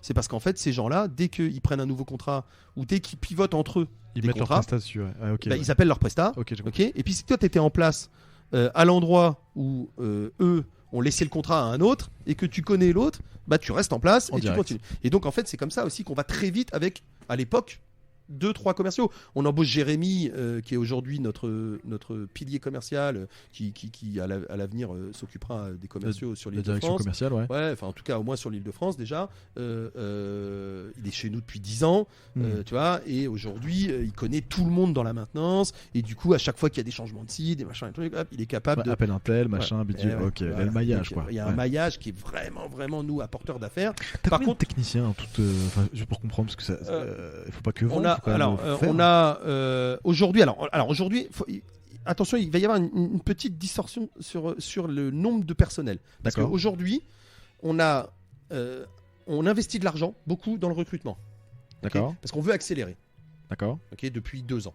On veut vraiment accélérer depuis en fait qu'on a signé les premiers accords cadres parce que du coup ça a marché, la stratégie Du coup, a ta marché. stratégie a marché, voilà, elle paye. je vais d'abord revenir comme ça. Continue, tu vas. La stratégie a marché, Ouais. ok, et on a signé les premiers accords cadres, notamment avec un énorme client qui est Engie Cofeli, qui est un des plus gros du secteur de la maintenance, Ok. ok, qui nous a fait rentrer dans ces 5 accords cadres du métier. Et dans les 5 accords cadres, et là c'est plutôt flatteur, il y a IGNR que j'ai créé avec Evra, D'accord. ok, il y a Clinéol que j'ai créé avec Antoine. ok, Ouais. Et il y a Novalair en l'occurrence, voilà, allez, on en cite 3 toujours, hein, qui est la société des 2 commerciaux qui sont partis d'IGNR quand j'en étais le patron avec Evra. Donc D'accord. franchement, c'est pas C'est pas vachement dégueu bien. Ouais, c'est d'avoir super 3 bien. boîtes dans lesquelles bien sûr. voilà, dans les 5 meilleurs. Et maintenant, on en fait partie de ces gens-là et de ces accords cadres là. D'accord. Et donc du coup, Paris réussit. Et du coup, maintenant, par contre, il faut envoyer pour desservir ces Ouais, accords cadres là. ouais. Donc il faut mettre du commercial d'abord. Donc là on est passé de 3 commerciaux à 9 D'accord. en 2 ans. Donc là on a travaillé avec Michael Page qui est un gros cabinet de Ouais, je recrutement. connais, ouais, parce bien que sûr. le marché de l'emploi, tu le sais, est extrêmement tendu. Donc là il faut trouver les bonnes personnes. Donc là il faut payer, il n'y a pas de choix. Mhm. hein. Donc là tu payes des gens dont c'est le métier. Donc là Mhm. ils nous ont trouvé ploum, les bonnes personnes et les bons commerciaux. Donc là on a gonflé fort l'équipe commerciale. Ok. Et puis petit à petit, on recrute les techniciens, une dizaine de techniciens sur la région parisienne, entre 2 et 4 techniciens en fonction des périodes et des chantiers sur la Rhône-Alpes. Okay, et pour l'instant, Bordeaux, on a un gars et après c'est beaucoup d'allers-retours de nos mecs puisqu'on a une base arrière là-bas avec un camion, un bureau, un truc. Et donc on peut envoyer des gars en train. Et pour l'instant, c'est comme ça aussi, grâce à ça qu'on développe. Et voilà. Donc tous les gens qui crient après la SNCF, nous finalement, elle nous aura bien aidé à faire grossir nos business. Voilà. Je comprends. Ok. Et donc voilà, donc là on est vraiment dans ce schéma-là maintenant d'accélération, hein, de prise de volume de la structure pour qu'elle honore finalement son statut de société nationale en fait. Voilà. Parce qu'au départ, c'est vrai que ce statut-là démarre un peu sur une envergure qui est somme toute assez raisonnable, mais au final, elle doit maintenant vraiment accélérer, puisque tout ce qui a été monté, que ce soit holding, filiale, les montages et la manière dont ça a été fait, et ça, Sandra nous le dit souvent, vous n'avez pas le choix maintenant que de grossir. C'est-à-dire qu'avec tout ça, ça génère quand même beaucoup de mouvements financiers entre les structures et ainsi de suite, qui coûtent de l'argent quand même, hein, c'est pas la peine de se mentir, aux structures en elles-mêmes. Et donc à partir de là, il faut quand même que tout ça... crache de la marge, quoi. La marge, on en a, hein, ça va bien, pas de problème. Mais surtout, honore son statut et son positionnement comme ça doit l'être. Voilà. Et donc pour ça, il y a un moment, il n'y a pas de choix, il faut investir. Et voilà. Et donc en fait, on rentre vraiment dans quelque part dans encore un nouvel ère. Voilà, on va dire peut-être une troisième partie. Il y a eu cette première partie de construction des fondations et de la solidité de l'entreprise en Ile-de-France. Un maximum, machin, bidule. Ce passage au national, et maintenant cette officialisation et ce positionnement de la société comme une structure nationale. On embauche à mort et où du coup on fait en sorte que chaque structure soit autonome, vraiment, qu'elle arrête d'avoir besoin de temps en temps de techniciens de tel autre endroit, ou que chacune s'autosuffise. En tout cas, qu'elle ait vraiment un fonction. Oui, en quelque sorte, oui, c'est ça. Mais qu'elle ait vraiment son fonctionnement qui lui permette d'avoir ses techniciens, ses opérateurs, ses commerciaux, son personnel administratif, et qu'elle fonctionne comme ça. Et puis moi, comme je suis un peu insécuritaire aussi, j'aime bien que chaque poste soit un peu doublé. Doublé dans le sens, pas de commerciaux sur le même secteur au même endroit, c'est pas ça le problème. Mais si jamais, pour une raison X ou Y d'ailleurs, qui te lâche, voilà, qui est pas une fâcherie forcément, mais dans la vie, chacun a ses projets de vie. Si jamais y a un pépin ou un problème, on peut s'appuyer sur une autre personne qui est là pour dire le temps qu'on recrute, le temps qu'on Et ça, c'est vraiment ça qui déterminera finalement à quel point nos structures et nos sociétés sont indépendantes. Je parle de chacune dans sa région. J'ai compris. Voilà. Ton frère Antoine, il fait quoi aujourd'hui ? Mon frère Antoine, oui, c'est vrai, parce que il va m'en vouloir et il aura raison. Je l'ai déjà beaucoup remercié pour ce qu'il a fait pour moi avant, mais dans la structure, il est une pièce angulaire capitale. Mes copains l'appellent, mes copains qui sont les siens du coup aussi, l'appellent la fourmi, quoi. C'est-à-dire que c'est un bosseur de taré, t'as jamais vu ça. D'accord. C'est un commercial hors pair. C'est-à-dire que c'est la chance que j'ai eue aussi dans ma vie, c'est d'en croiser deux. Alors, c'est très très rare. J'ai croisé Évrard qui était un crack, et lui c'est un crack. Voilà. Et d'ailleurs c'est pas pour rien qu'il a aussi beaucoup, quand il était encore en stage, était avec Évrard sur le même secteur qui était le 92 à l'époque, et qu'il ait fait ses gammes avec lui et qu'il se soit bien entendu, parce que c'est vraiment un crack. Donc ça, c'est une chance énorme. Cool. Alors maintenant, en plus, avec l'expérience, il connaît tout le monde, partout. Donc à Bordeaux, il retrouve des gens de Paris qui ont déménagé à Bordeaux ou à Lyon, parce qu'il y a aussi beaucoup de mutations entre ces trois. Voilà, exactement. Ouais. Donc il retrouve du monde. Donc ça aide aussi dans la création de ce qu'on veut au national. Forcément, ça a un poids énorme. Et ça a un poids de positionnement aussi vis-à-vis des commerciaux qui sont sur place avec lui, parce que ils le voient et ils disent waouh, putain. Ils sortent Antoine en rendez-vous et le mec il connaît tout le monde. C'est-à-dire que nous, à l'époque, moi je me rappelle, notre directeur, on voulait pas l'emmener en rendez-vous. C'était une horreur. Limite, il te faisait perdre des affaires, il disait n'importe quoi, il accordait des remises alors que toi tu voulais faire plein pot. Enfin voilà. Donc lui non, hein. Lui Antoine, c'est moi, mes commerciaux me disent Antoine, faut me l'envoyer plus. Attendez, on fait de notre mieux. Mais voilà, lui, t'es content de l'emmener avec toi. Hein. C'est vraiment le top du top. C'est quoi son statut dans la boîte aujourd'hui ? Il est directeur commercial et directeur général. Et toi, t'es PDG ? Je suis président. Puisque lui est directeur général. Oui, je suis combien sûr. Non, pas forcément. On peut avoir deux directeurs généraux, c'est pas le problème. Mais Ok. Moi, je suis président et directeur général. Il est directeur commercial. Il gère vraiment toute la partie commerciale et la partie un peu relance paiement, parce que avec ces structures-là, c'est un peu délicat. De dire d'envoyer d'envoyer n'importe qui. Ok. Voilà. Chacune a son système de fonctionnement et Ok. c'est un peu compliqué. Tu sais qu'ils vont payer, mais il faut juste leur Ouais, rappeler mais du coup gentiment. ils payent bien. Voilà. En plus. Du coup, par contre, Ouais. du coup, on est assez bien payé. Mm. Alors que c'est des sociétés pour lesquelles certains te diront ouais, non, nous payent assez bien. Ouais, donc fais pas de mise en demeure. Tu relances plus finement. Ouais, Hein jamais. On est d'accord. Non, jamais. Ouais. Et donc voilà, ils Ouais. gèrent un peu ça. Moi, je gère après, encore une fois, tout le reste. Bah oui. Voilà. Hein. Il coupe du bois, tu le ranges. J'ai compris. Voilà, c'est vraiment le principe, hein, c'est vraiment l'image, elle est vraiment bonne. Avec Zori, mon assistante, et puis avec mes deux responsables techniques, Alexis et Nicolas. Nicolas qui s'occupe de la partie Île-de-France, hein, qui bosse pour et avec moi depuis maintenant 20 ans, parce que je te dis, je l'avais fait venir chez mon ancienne compagne dans les chevaux, et Ok. puis il a fait un peu le même parcours que moi. Bien sûr. Ok. Donc voilà, maintenant il est directeur technique de l'Île-de-France, et Alexis qui est directeur technique des bases arrière en région. Ok. Qui lui navigue pas mal. T'as un siège admin dans 92 du coup. Dans le 78, c'est vraiment à la limite, à 78, côté de Beson, mais c'est vraiment à la limite. Et toi, tu y es souvent là-bas, non? Je suis 1 ou 2 fois la semaine. Ouais, moi je suis partout. Enfin, tu vois, Ouais, je vais t'as pas besoin je vais à Lyon. J'étais à Bordeaux mercredi là. J'étais la veille à Paris. Ouais. Enfin, je Ouais, pars- t'es ouais, je vais partout. partout quoi. Et Antoine aussi d'ailleurs. Ok. Nous on bosse partout. Enfin, je revois quand j'ai démarré dans le monde de l'entreprise, où ton ordinateur était en fixe à ton Ouais, bureau et en qu'il fallait tour. taper le tunnel de la Défense pour refaire un devis, machin. Et maintenant, c'est juste Ouais, le jeu, c'est plus même pas le jour et la nuit. C'est deux planètes différentes, quoi. C'est vraiment pour l'avoir vécu, c'est vraiment deux planètes différentes. Et sans faire le vieux con, mais c'est ouf, quoi. Ouais. C'est ouf. Je suis Et d'accord. aujourd'hui, donc en plus avec notre système informatique à nous, c'est juste. C'est le bonheur. Ouais, c'est du billard. Mm. Donc du coup, on est tout le temps barré, on est tout le temps en vadrouille. Moi, Ok. c'est tout le temps, voilà. Ce que je veux dire, c'est que ça tourne au siège admin sans forcément qu'il y ait l'ombre du patron en permanence, quoi. Oh ouais, non. Le secrétaire, elle me voit deux fois 4 heures dans la semaine. Et D'accord. encore à tout casser, quoi. Voilà, je suis obligé d'avoir quelqu'un qui est au top. D'accord. Donc c'est-à-dire qu'elle se pilote toute seule, elle est à l'heure Grave. toute seule, elle Grave. Ok. J'ai confiance, quoi. Moi, j'ai 6 piliers. Ok. Oui. Enfin, on est 6 piliers en fait. Oui. Il y a moi, mon frère, Oui. Zori, Oui. Nicolas, Alexis, Qui qui sont les deux responsables techniques. Hein. Ok. Et Jérémy, qui aujourd'hui est vraiment le Le mec commercial. qui gère le Bang, commerce de c'est- Paris. Ok. Voilà, mais qui te claque des chiffres de ouf maintenant, et voilà, Ok. qui est au top, et qu'on soigne, et à qui on tient, quoi. Voilà. Ok. Et ces 6 piliers-là, ils le savent, hein, ils sont identifiés, ils mangent à la table ronde tous les ans, ils ont connaissance, c'est pas un board, mais ils ont connaissance de la stratégie, ils ont Ouais, ils tout à sont fait la possibilité de dire ce qu'ils en pensent. Enfin voilà, il y a vraiment une collégialité Mm. là qui est intéressante. Après, on reste les décideurs, c'est nous qui prenons les décisions et il faut les assumer. Ma baraque est hypothéquée 9 fois, c'est normal que ce soit moi qui prenne la décision. mais, mais ce que je veux dire, c'est que c'est des gens qui sont, voilà, ils le savent, ils sont identifiés comme tels et, Ouais. et ils sont des clés de voûte de l'entreprise, clairement, quoi. Et, Ok. et il faut que ça fonctionne comme ça. Et ils jouissent d'une autonomie énorme. Et moi j'aime ça, enfin, Ah, bien sûr. je veux ça, enfin, clairement je leur donne, et c'est aussi à ça que sert l'outil. L'outil informatique que j'ai créé, c'est sa vocation première.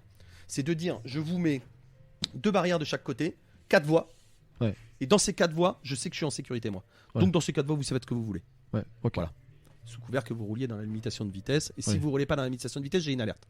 Si D'accord. vous touchez une barrière, j'ai une alerte. Ok. Voilà. Sinon, vous roulez dans ces 4 voies. Ouais, C'est tu mets un l'image. cadre et ils font Voilà. ce qu'ils veulent. Ok. Donc du coup, c'est aussi ce qui donne sa valeur ajoutée à cet outil-là. C'est comme il est fait exclusivement pour nous. Il Mm. n'y a pas une case qui sert à rien, il n'y a pas une fonction qui sert à rien, il n'y a pas des machins où on t'appelle toutes les 5 minutes en disant ah, c'est quoi ça déjà, j'ai oublié. Non, les commerciaux ils le prennent en main en 2 heures D'accord. et c'est fini. Ok. Ah, c'est Voilà. top. Ah, c'est Donc, bien. donc et pareil pour la technique, et pareil pour tout en fait. Et donc les demandes d'intervention se passent automatiquement d'un service à l'autre. Enfin, c'est vraiment un petit bijou. Et donc il est la clé de voûte de l'entreprise, parce que tout passe par là et tout ressort de là. Oui. Ok. Et en même temps, il est mon assurance sécurité sur l'autonomie des gens, parce que du coup, j'ai pas besoin. Enfin, Oui, bien sûr. Ouais, Voilà. t'as pas besoin de micromanager en permanence, quoi. non. Et puis moi, alors, et là, c'est là où des gens comme Arnaud m'ont beaucoup aidé à mettre en place des règles que je connaissais pas. J'ai pas fait d'études, mais des règles comme l'OMMDC, donc l'objectif, les moyens. OMMDC, c'est ça. Je C'est connais pas. OMDD. Vas-y. Objectif, méthode, moyen. Ok. Ok. Délai, contrôle, D'accord. dans l'ordre. Ok. Donc tu dis ton objectif. Tu donnes des Tu outils. donnes la manière dont tu peux le faire avec les moyens qui vont avec. Ok. Tu leur dis quand tu contrôleras. Et surtout, tu contrôles. Et du coup, si tu appliques cette règle-là, et celle-là, c'est Nono qui me l'a expliqué. Ok. OMMDC. Je me rappellerai. Je vais le OMMDC. noter pour Ouais. plus tard. Et quand tu appliques cette méthode-là, en fait, bah, du coup, les gens savent où ils vont.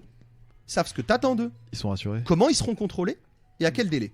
Et du coup, en fait, moi, j'arrête pas de mes managers, du coup, de les appuyer là-dessus parce que, alors, vu de l'extérieur, des fois, et notamment alors des concurrents un peu quand je joue et tout, et qui disent par exemple à mes commerciaux, ah, chez Clignol, dis donc, ils sont vachement durs avec les commerciaux, voilà, on laisse pas faire ce qu'on veut sur les tarifs, les machins. Non, en fait, non, c'est pas vrai. Et on s'est aperçu que socialement, en fait, c'était beaucoup plus apprécié que les choses soient bien cadrées, parce qu'aujourd'hui, les gens souffrent, notamment dans les boîtes, socialement, de perte de repères, de perte de ligne directrice, ok, de non-tenue de la parole. Ouais, et en fait, pourquoi elle n'est pas tenue la parole la plupart du temps, c'est parce qu'on n'a pas défini en amont où on allait et ce qu'on voulait. Je suis d'accord avec ça. Tu vois, et en fait, c'est un peu le problème. Et nous, on veut pas ça, nous. Pour une raison très précise, je vais être très honnête et je vais le dire et je vais me dévoiler. C'est parce que j'ai peur. T'as peur de quoi? J'ai peur. J'ai peur. Ouais, tu veux dire. Non, alors, j'ai jamais peur de rien grâce à ces méthodes-là. C'est-à-dire que sinon, j'ai peur. C'est-à-dire que. Oui, si tu veux, bien sûr. Et donc, en fait, je suis quelqu'un qui me sécurise par l'intermédiaire des outils que je mets en place et que j'utilise. Pour reprendre une image qui va te parler, les jockeys de course qui courent, quand ils sont au galop dans la dernière ligne droite, les rênes elles sont tendues. Hein. Ah bah, tu m'étonnes. Elles sont pas du tout relâchées. C'est hein. clair. C'est certain. C'est un peu ça en fait qu'on est en train de dire. C'est sûr. Ça c'est certain. Et si tu veux, pour éviter. Et alors, j'ai un autre problème. Voilà, c'est que quand j'ai peur, je deviens agressif. D'accord. Je suis plutôt lion, c'est-à-dire que c'est ma riposte. Non, mais t'as des gens qui vont se cacher. Oui. Moi j'aime pas quand la porte est fermée devant moi, je l'ouvre. Voilà, je n'aime pas la porte fermée là. Ok. Donc pour m'éviter, par contre, comme je connais un peu mes travers, pour m'éviter tout ça, je mets en place des outils, qui permet justement de calmer cette peur de mon côté. De te rassurer. Voilà. Et en fait, cette peur, on s'aperçoit, enfin, ces outils, on s'aperçoit que les gens, du coup, sont apprécient. contents de les avoir, Bien parce sûr. qu'au moins, ils savent où ils vont. Oui. Ils savent que s'ils touchent ce petit fil-là, là-dedans, il y a de l'électricité, Oui. mais que par contre, tout le reste du temps, ils peuvent se balader. Et en fait, ça donne beaucoup d'autonomie aux gens, et ce qui rend les choses vraiment agréables pour notre boîte. Ok. Voilà. Donc après, on aurait pu être beaucoup plus gros, peut-être, en ayant été moins sécuritaire, moins à cheval sur notre politique commerciale et tarifaire, moins à fignoler sur certains détails du montage de la structure, aller plus vite comme on avait pu le faire avec Evrard très très vite, et puis structurer derrière, parce que lui il a bien été obligé de structurer, je vais pas te mentir, aujourd'hui le groupe ça pèse de 300 personnes, c'est énorme. D'accord. Ah, il avait énormément de moyens à sa disposition, il faut être honnête, hein, c'est Ok. comme ça, tant mieux pour lui. Oui. Et puis après, il est aussi source d'inspiration sur pas mal de choses qu'il fait, parce qu'il tire forcément la profession. Et Le donc, marché, à partir- ouais. Voilà, il tire le marché. Et moi, j'aime bien la concurrence, hein, je suis un peu comme Steve Jobs. Hein, je dis, allez, mettez bien mon sûr. téléphone au milieu des autres, et comme ça, les gens verront la qualité de mon téléphone. Bah, moi, c'est pareil. J'ai pas peur, comme mon slogan, c'est ma ligne directrice, c'est la qualité. Bah, du coup, j'ai pas peur de me retrouver en concurrence. Donc, lui, il est là, il avance, il tire un peu le métier aussi D'accord. vers l'avant, il crée du marché, voilà. Et puis nous, on utilise aussi beaucoup ça, forcément, pour se positionner derrière. Et c'est pas du tout humiliant. Au contraire, même. Et du coup, c'est assez intéressant, même pour nous. Vous parlez encore Non, on se voit pas. Ok. Non, mais on se parle pas parce qu'on est fâché, mais c'est parce que nos vies ont vraiment pris à tout point de vue des orientations très très différentes. Et voilà, moi on n'a pas l'occasion de se voir et de se contacter, voilà. Ok. Voilà. C'est quoi ta vision à 3 ans de ce que tu veux faire, de ce que tu veux être avec ta boîte et Antoine, Ouais, alors, et tes à 3 ans, ciblés on l'a déjà un peu abordé. Hein. C'est. Donc structurer encore plus tes marchés, tes appels d'offres. Enfin ouais. Ouais, et puis Hein faire en sorte que les structures soient un peu autonomes, comme je te l'ai dit, D'accord, donc et ça doubler vient un peu à les 3 ans, postes. Il y a ça. Et puis à 5 ans, c'est quasiment doubler les bilans, doubler les données financières quasiment. D'accord. Ouais. Ok. Ouais. Ok. Bon. Remarque au moins la stratégie, c'est clair. Ah bah là, Fois deux en moi 5 ans. l'avantage aussi, et ça c'est pour ça, Ouais, ça c'est va facile. avec ce que je disais, c'est que j'annonce, y compris à mon personnel. Et c'est aussi pour ça que j'ai du personnel qui reste longtemps. Jérémy, tu le rencontres aujourd'hui, tu lui demandes de te raconter comment ça s'est passé et ce que j'avais dit, il va te redire ce que je viens de dire là. D'accord. Exactement. Ok. Parce qu'à l'époque, je lui ai dit voilà ce que je veux, voilà où on va. Ok. Tu vois. Et j'ai pas peur et je le dis. Ouais, Et bien je sûr. l'assume. Ouais.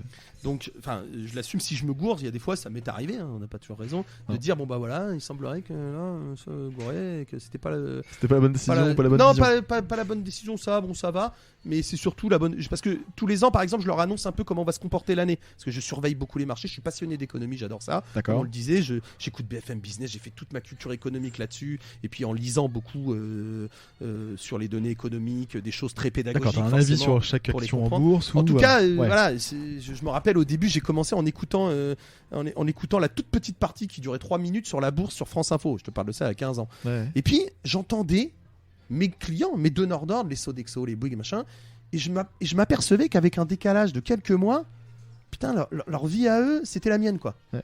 Sur les moments où ça redescendait, ça machin.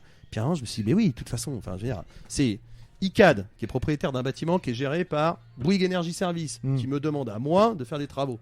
Bon, bah, si ICAD, à un moment, est moins bien parce qu'il investit moins ou machin, Ça va redescendre. et que Sodexo... voilà. Et donc, en fait, j'avais pris cette habitude-là, puis ça m'a passionné. Puis alors, du coup, après, je me suis mis en même temps que je faisais en plus mes tableaux de bord, machin, j'en ai de partout de la data, je suis un fan de ça. Ouais. Et donc, en même temps, je me cultivais à tout ça.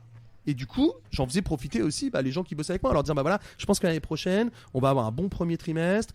Il va y avoir une petite zone là au moment des forecasts du mois de mai où on fait des arbitrages et tout. On va avoir un petit coup de moins bien. Là, ça part en vacances, donc là, il y a aussi de la sociologie. Donc là, ils vont pas passer de commandes avant de revenir, de s'y remettre mi-septembre. Donc voilà. Et du coup, je leur offrais cette analyse-là. Donc, il y a des moments où forcément, t'es comme tout le monde. Il y a un truc que t'avais pas vu arriver. Et voilà. Oui, bien sûr. Mais c'est intéressant aussi pour eux parce que du coup, et en management aussi, c'est très intéressant de se positionner et de se mouiller un peu parce que du coup, quand ça arrive, ils disent ah merde, putain, il me l'avait dit le con. Ouais. Ah ouais, quand même pas, peut-être pas si. Voilà.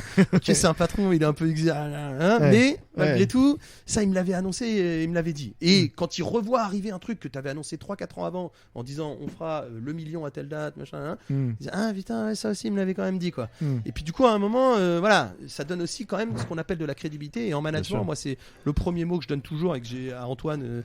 Que j'ai imposé à Antoine la première fois où vraiment il s'est mis à manager des gens, je lui ai dit la base c'est la crédibilité, tu dois être crédible et pour être crédible il faut pas raconter un truc que tu feras pas toi-même ou que tu mettras en défiance à la première occasion, il faut absolument que tu aies une ligne. Comment t'as su ça? Tu t'es fait coacher? C'est par des rencontres? Ouais, la culture, c'est de la culture. Ok.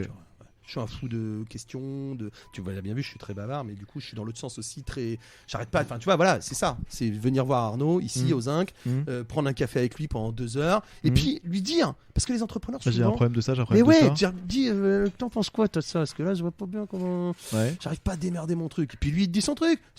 Voilà, c'est pas forcément. Tu prends pas. Mais ouais, après, t'en fais ton analyse, t'en fais ton bout de chemin, t'en prends un bout, voilà, et tu fais ton truc comme ça. C'est comme ça que tu progresses, en parlant. Énormément, ouais. Et puis en échangeant, je lis beaucoup, je suis un fou de. Parce que tu m'as quand même dit que t'étais un contrôle fric. Non. Un peu quand même. Non, c'est parce que tu me dis, comme tu dis, j'ai un peu peur, faut que je mette un cadre. Donc je comprends. Ouais. C'est ce que tu me dis tout à l'heure en disant, parce que j'entends, moi j'ai un peu peur dans l'absolu, j'ai peur. Donc tu dis, il faut que je cadre, ça j'entends. Donc t'annonces les choses en management, des trucs nickel. Et t'arrives du coup à parler de tes problèmes potentiels. Ouais, mais pas avec n'importe qui en fait. Non. Ouais, c'est ça, ok. Ouais. Non. C'est pour ça que j'ai une équipe. Oui. De gens très précis qui te confient, qui n'intègrent cette équipe qu'à partir du moment okay. où ils ont démontré vraiment leur capacité et d'écoute et de voilà, vraiment et de confiance. Ouais. C'est très important. Voilà. Ok, je comprends. Et après, dans ma culture, j'utilise des outils, je te dis, et clairement, BFM en est un, BFM Business, attention. Ouais, d'accord. TV, c'est surtout pas un moi, je suis un peu malheureux, c'était Stéphane Soumier, mon maître à penser. J'attends Bismart TV avec impatience parce que là, le matin, il n'y a rien à écouter. Bah non, c'est ça. J'arrive pas avec la suite.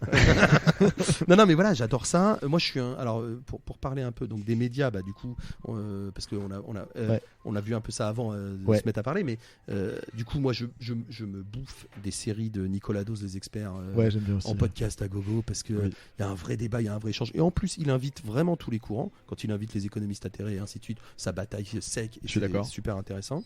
J'ai une copine, une de nos meilleures copines, la femme de Romain, Laetitia, qui m'a fait découvrir une revue qui s'appelle Harvard Business Review, qui est juste HBR. Ça coûte une fortune, mais c'est mortel. Mais c'est un bijou. C'est un bijou, et c'est un bijou en termes de traduction. Et de pédagogie, parce que c'est traduit de l'anglais évidemment, mais c'est super bien traduit, c'est très très abordable, et les gens qui ont envie de se cultiver au management, à la politique sociale, aux grandes visions, c'est des études qui en diraient 10 ans, avec des multitudes de boîtes, c'est vraiment une pépite, et ça j'adore ça, voilà, dans mon conseil média, et puis voilà, et puis Small is Beautiful, parce que je me suis bien gavé à écouter les... Sérieux, t'as aimé? Ah ouais, ça fait super plaisir. J'ai adoré l'écouter, je les ai tous écoutés, du coup je suis abonné dès qu'il y en a un qui sorti. Je te dis pas que je vais me réécouter parce que je suis pas mégalo à ce point-là. Mais il faut se réécouter. Ouais, il faut se réécouter, j'imagine.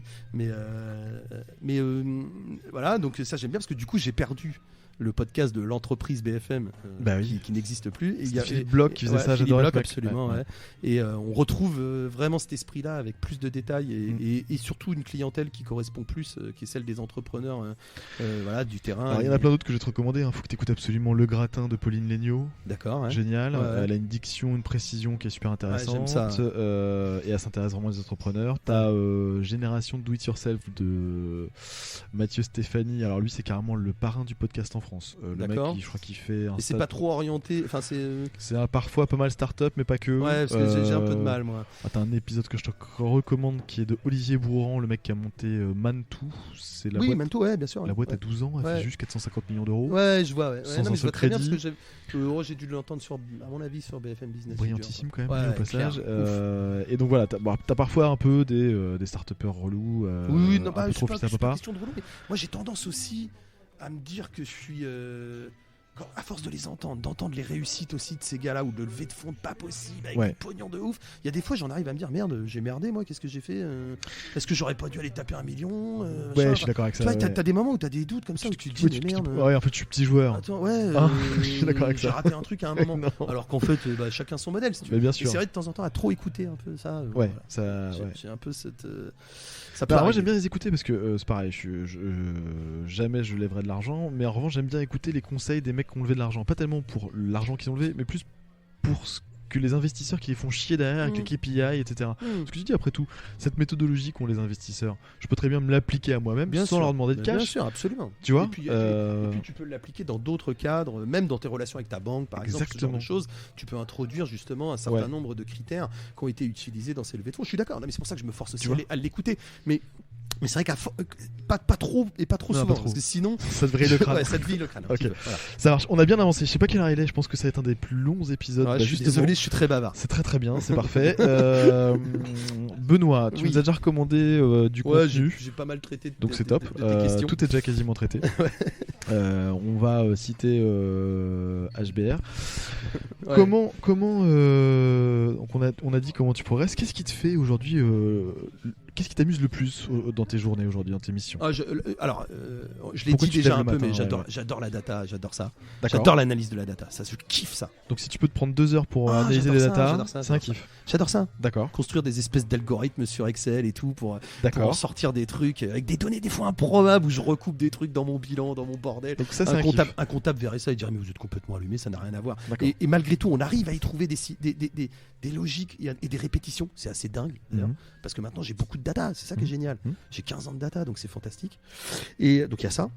Et puis après, dans mon métier en soi, j'adore, et là je reviens un peu à mes premiers amours, j'adore l'audit et l'expertise de la qualité de l'air, parce que c'est quelque chose qui est tout le temps forcément en progression, puisqu'on est en train de... Les machines avancent, la numérisation apporte, voilà, et du coup j'adore rester au contact de ça. Donc on est membre, nous, de l'AFNOR, qui est l'Agence française de normalisation, on est membre de l'ASPEC, qui est là une association un peu plus particulière sur la contamination, notamment en salle blanche.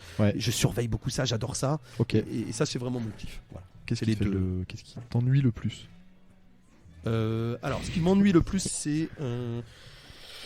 ça va être terrible ce que je vais dire, mais la gestion de mes fournisseurs incompétents, ça c'est vraiment terrible. D'accord. Voilà. Je trouve que c'est de pire en pire. Vraiment. Ouais, je trouve que c'est de pire en pire, et parce que les sociétés sont malheureusement trop mal construites, trop mal managées dans les échelons intermédiaires, et du coup incompétent, le mot serait infiable, tu vois. C'est vraiment ça, c'est un problème de fiabilité. Ces gens qui te disent je t'envoie ça demain sans faute. Ça c'est terrible. Et ça te fait perdre. T'as bien compris que mon rythme est quand même extrêmement soutenu. Oui. Et ça te fait perdre un temps de malade en fait. Et donc quand tu es dans un rythme très soutenu, ça te met un coup d'arrêt. Et ce coup d'arrêt là pour redémarrer, c'est terrible. Quand tu essayes d'aller contre tes démons, qui sont ceux notamment qu'on a tous tendance, je l'ai entendu déjà dans les podcasts, à vivre, qui sont... j'ai tendance à me mettre en retard, ça fait monter l'adrénaline et ça me rend meilleur. Ah oui, dans ma façon de traiter les choses. Voilà. Oui, tout à fait. Et donc, quand tu essayes d'aller contre ce démon-là, en disant bon allez, là Ouais. cette semaine, je planifie bien tout, je mets mon Oui. agenda au carré, Ouais. je n'ai que 22 mails non lus, c'est parfait, j'y vais, tac, j'attaque. Ok, et que là, tu te fais arrêter 3 fois dans la semaine Ouais. pour des gens incompétents. Ouais. Allez, je suis dur, mais en tout cas pour des gens qui t'ont promis des choses, qui Que t'as n'arrivent pas. pas dans les temps, qui n'ont pas fait de job, parce que eux ont mal organisé leur j'ai planning compris. et leur boîte mail, ça te fout un coup d'arrêt et ça te flingue. Ouais. Voilà, donc Ouais. ça, j'ai vraiment, Ça c'est te gonfle. mon mini coup de gueule. Ok. Et aussi la deuxième chose, et ça j'en veux quand même à notre système éducatif dans sa globalité et à nos politiques, c'est la gestion des mini-conflits sociaux qui sont le fruit d'une méconnaissance toute simple Des dossiers. de salariés, de salariés qui ne connaissent pas la loi, leurs droits, qui se font bourrer le mou par des BFM TV ou des Google, Ouais. et qui sont persuadés que le patron est un salaud, qu'il essaye de t'avoir et qu'il y a une entourloupe. Voilà. Et en fait, aujourd'hui, on se bat contre ça et on fait de la pédagogie. Oui. Ok. Voilà. Donc, je touche du bois, de la peau de singe. J'ai jamais eu un prud'homme en Ouais. 20 ans. Ok. Donc, c'est que mes dossiers doivent être assez bordés, hein, Ouais, ouais, ouais. quand même. Voilà. Mais parce qu'il y a quand même du turnover dans les techniciens, je vais pas te mentir, hein, c'est un métier dur, donc voilà, ça bouge quand même pas mal, y compris dans les commerciaux aussi, tu sais comme moi qui sont un peu la Oui. bougeotte tous les 3-4 ans. C'est normal. Voilà. C'est normal aussi. Voilà. Et jamais de problème. Parce que à chaque fois, c'est nous qui faisons le boulot de leur dire mais non, ce qu'on t'a dit, c'est pas vrai. Voilà, ça n'est pas vrai. La vraie vérité, c'est celle-là. Et donc quand on entend des syndicats qui s'offusquent, par exemple, et voilà, papa aurait tenu la place rouge à lui tout seul. Mon frère est le patron du PS ici, donc j'ai pas, je n'ai pas. Voilà, Non, je comprends, bien quoi que sûr. ce soit. Mais par contre, quand on entend des syndicats, qui passent leur temps à dire oui, la simplification des codes du travail, c'est en fait une manière maquillée de désarmer les salariés, mais pas du tout. Non, En fait, je c'est l'inverse. Aujourd'hui, le code du travail, il est tellement compliqué pour eux qu'ils ont quasiment pas les moyens de se défendre. Pourquoi ? Pour deux choses. Un, le machin, c'est un paveton, ok, épais de 10 cm. Qui grossit tout Première le temps. raison, qui grossit tout le temps, Oui. qui est un vrai truc de gruyère. Oui. D'accord. Oui. Et deux, moi, patron, j'ai des avocats à 300 balles de l'heure pour le lire, ce pavé-là. Bien sûr. Donc en fait, c'est tout l'inverse. Oui. Si on le simplifiait, les Oui. salariés pourraient réellement se défendre et auraient les moyens d'aller au contenu de ce qu'il contient et vraiment de taper les patrons qui sont des salauds. Ceux qui sont des salauds, j'entends. Attention. Voilà. Et donc à partir de là, il y a des idées reçues comme ça et on se bat, nous, dans des conflits sociaux, des mini-conflits sociaux. Attention, encore une fois, si j'ai pas eu de prud'homme, c'est parce que voilà, mes salariés, à un moment, j'arrive à avoir cette intelligence de dialogue avec eux. Et voilà. Mais on passe notre vie, en fait, à régler des dilemmes sociaux sur de la méconnaissance Je suis d'accord. et sur des règles bien trop compliquées. Voilà. Ça, c'est mon mini coup de gueule aussi. Je suis concernant- entièrement d'accord avec toi et je vais l'illustrer par une citation de Coluche Ouais. qui, dans un de ses sketchs, dit camarade, le capitalisme c'est l'exploitation de l'homme par l'homme. Camarade, le syndicalisme c'est le contraire. Ouais. C'est ça. Très bon. Très très bon. Je valide. Je Benoît, valide. merci beaucoup. Je crois qu'on va arrêter là parce que tout le monde Le restaurant se remplit. se remplit gentiment au fur et à mesure. Voilà. Benoît, c'était un plaisir de t'avoir sur le podcast. Ah, je suis désolé parce que je suis très bavard. Eh je ben, dépense c'est génial, beaucoup. j'adore. Je crois J'adore que ma c'est un des vie, plus j'ai longs, beaucoup de passion, et donc, ça s'entend, je pense que J'aime c'est bien top. la livrer. C'est un super épisode. On te reverra, je pense, dans quelques années parce Pourquoi que pas, ouais, avec plaisir. dans 3 ou 5 Ouais. ans, voir comment Ouais. la stratégie, ou 5 ans quand t'auras doublé, tiens, c'est marrant. Ouais, pourquoi pas. Avant, J'espère. hein. On se donne les moyens en tout cas. Eh ben, carrément. Merci encore à toi. Avec plaisir.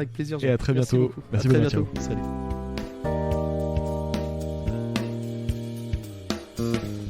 Merci d'avoir écouté cet épisode jusqu'au bout. Si ce contenu vous a plu, vous pouvez m'aider à le faire connaître en vous abonnant sur iTunes, Spotify ou Deezer. Pensez à noter 5 étoiles ce podcast sur iTunes et n'hésitez pas à partager à 2 personnes de votre entourage. Pour me contacter, envoyez-moi un email à l'adresse contact@cibpodcast.com. À bientôt.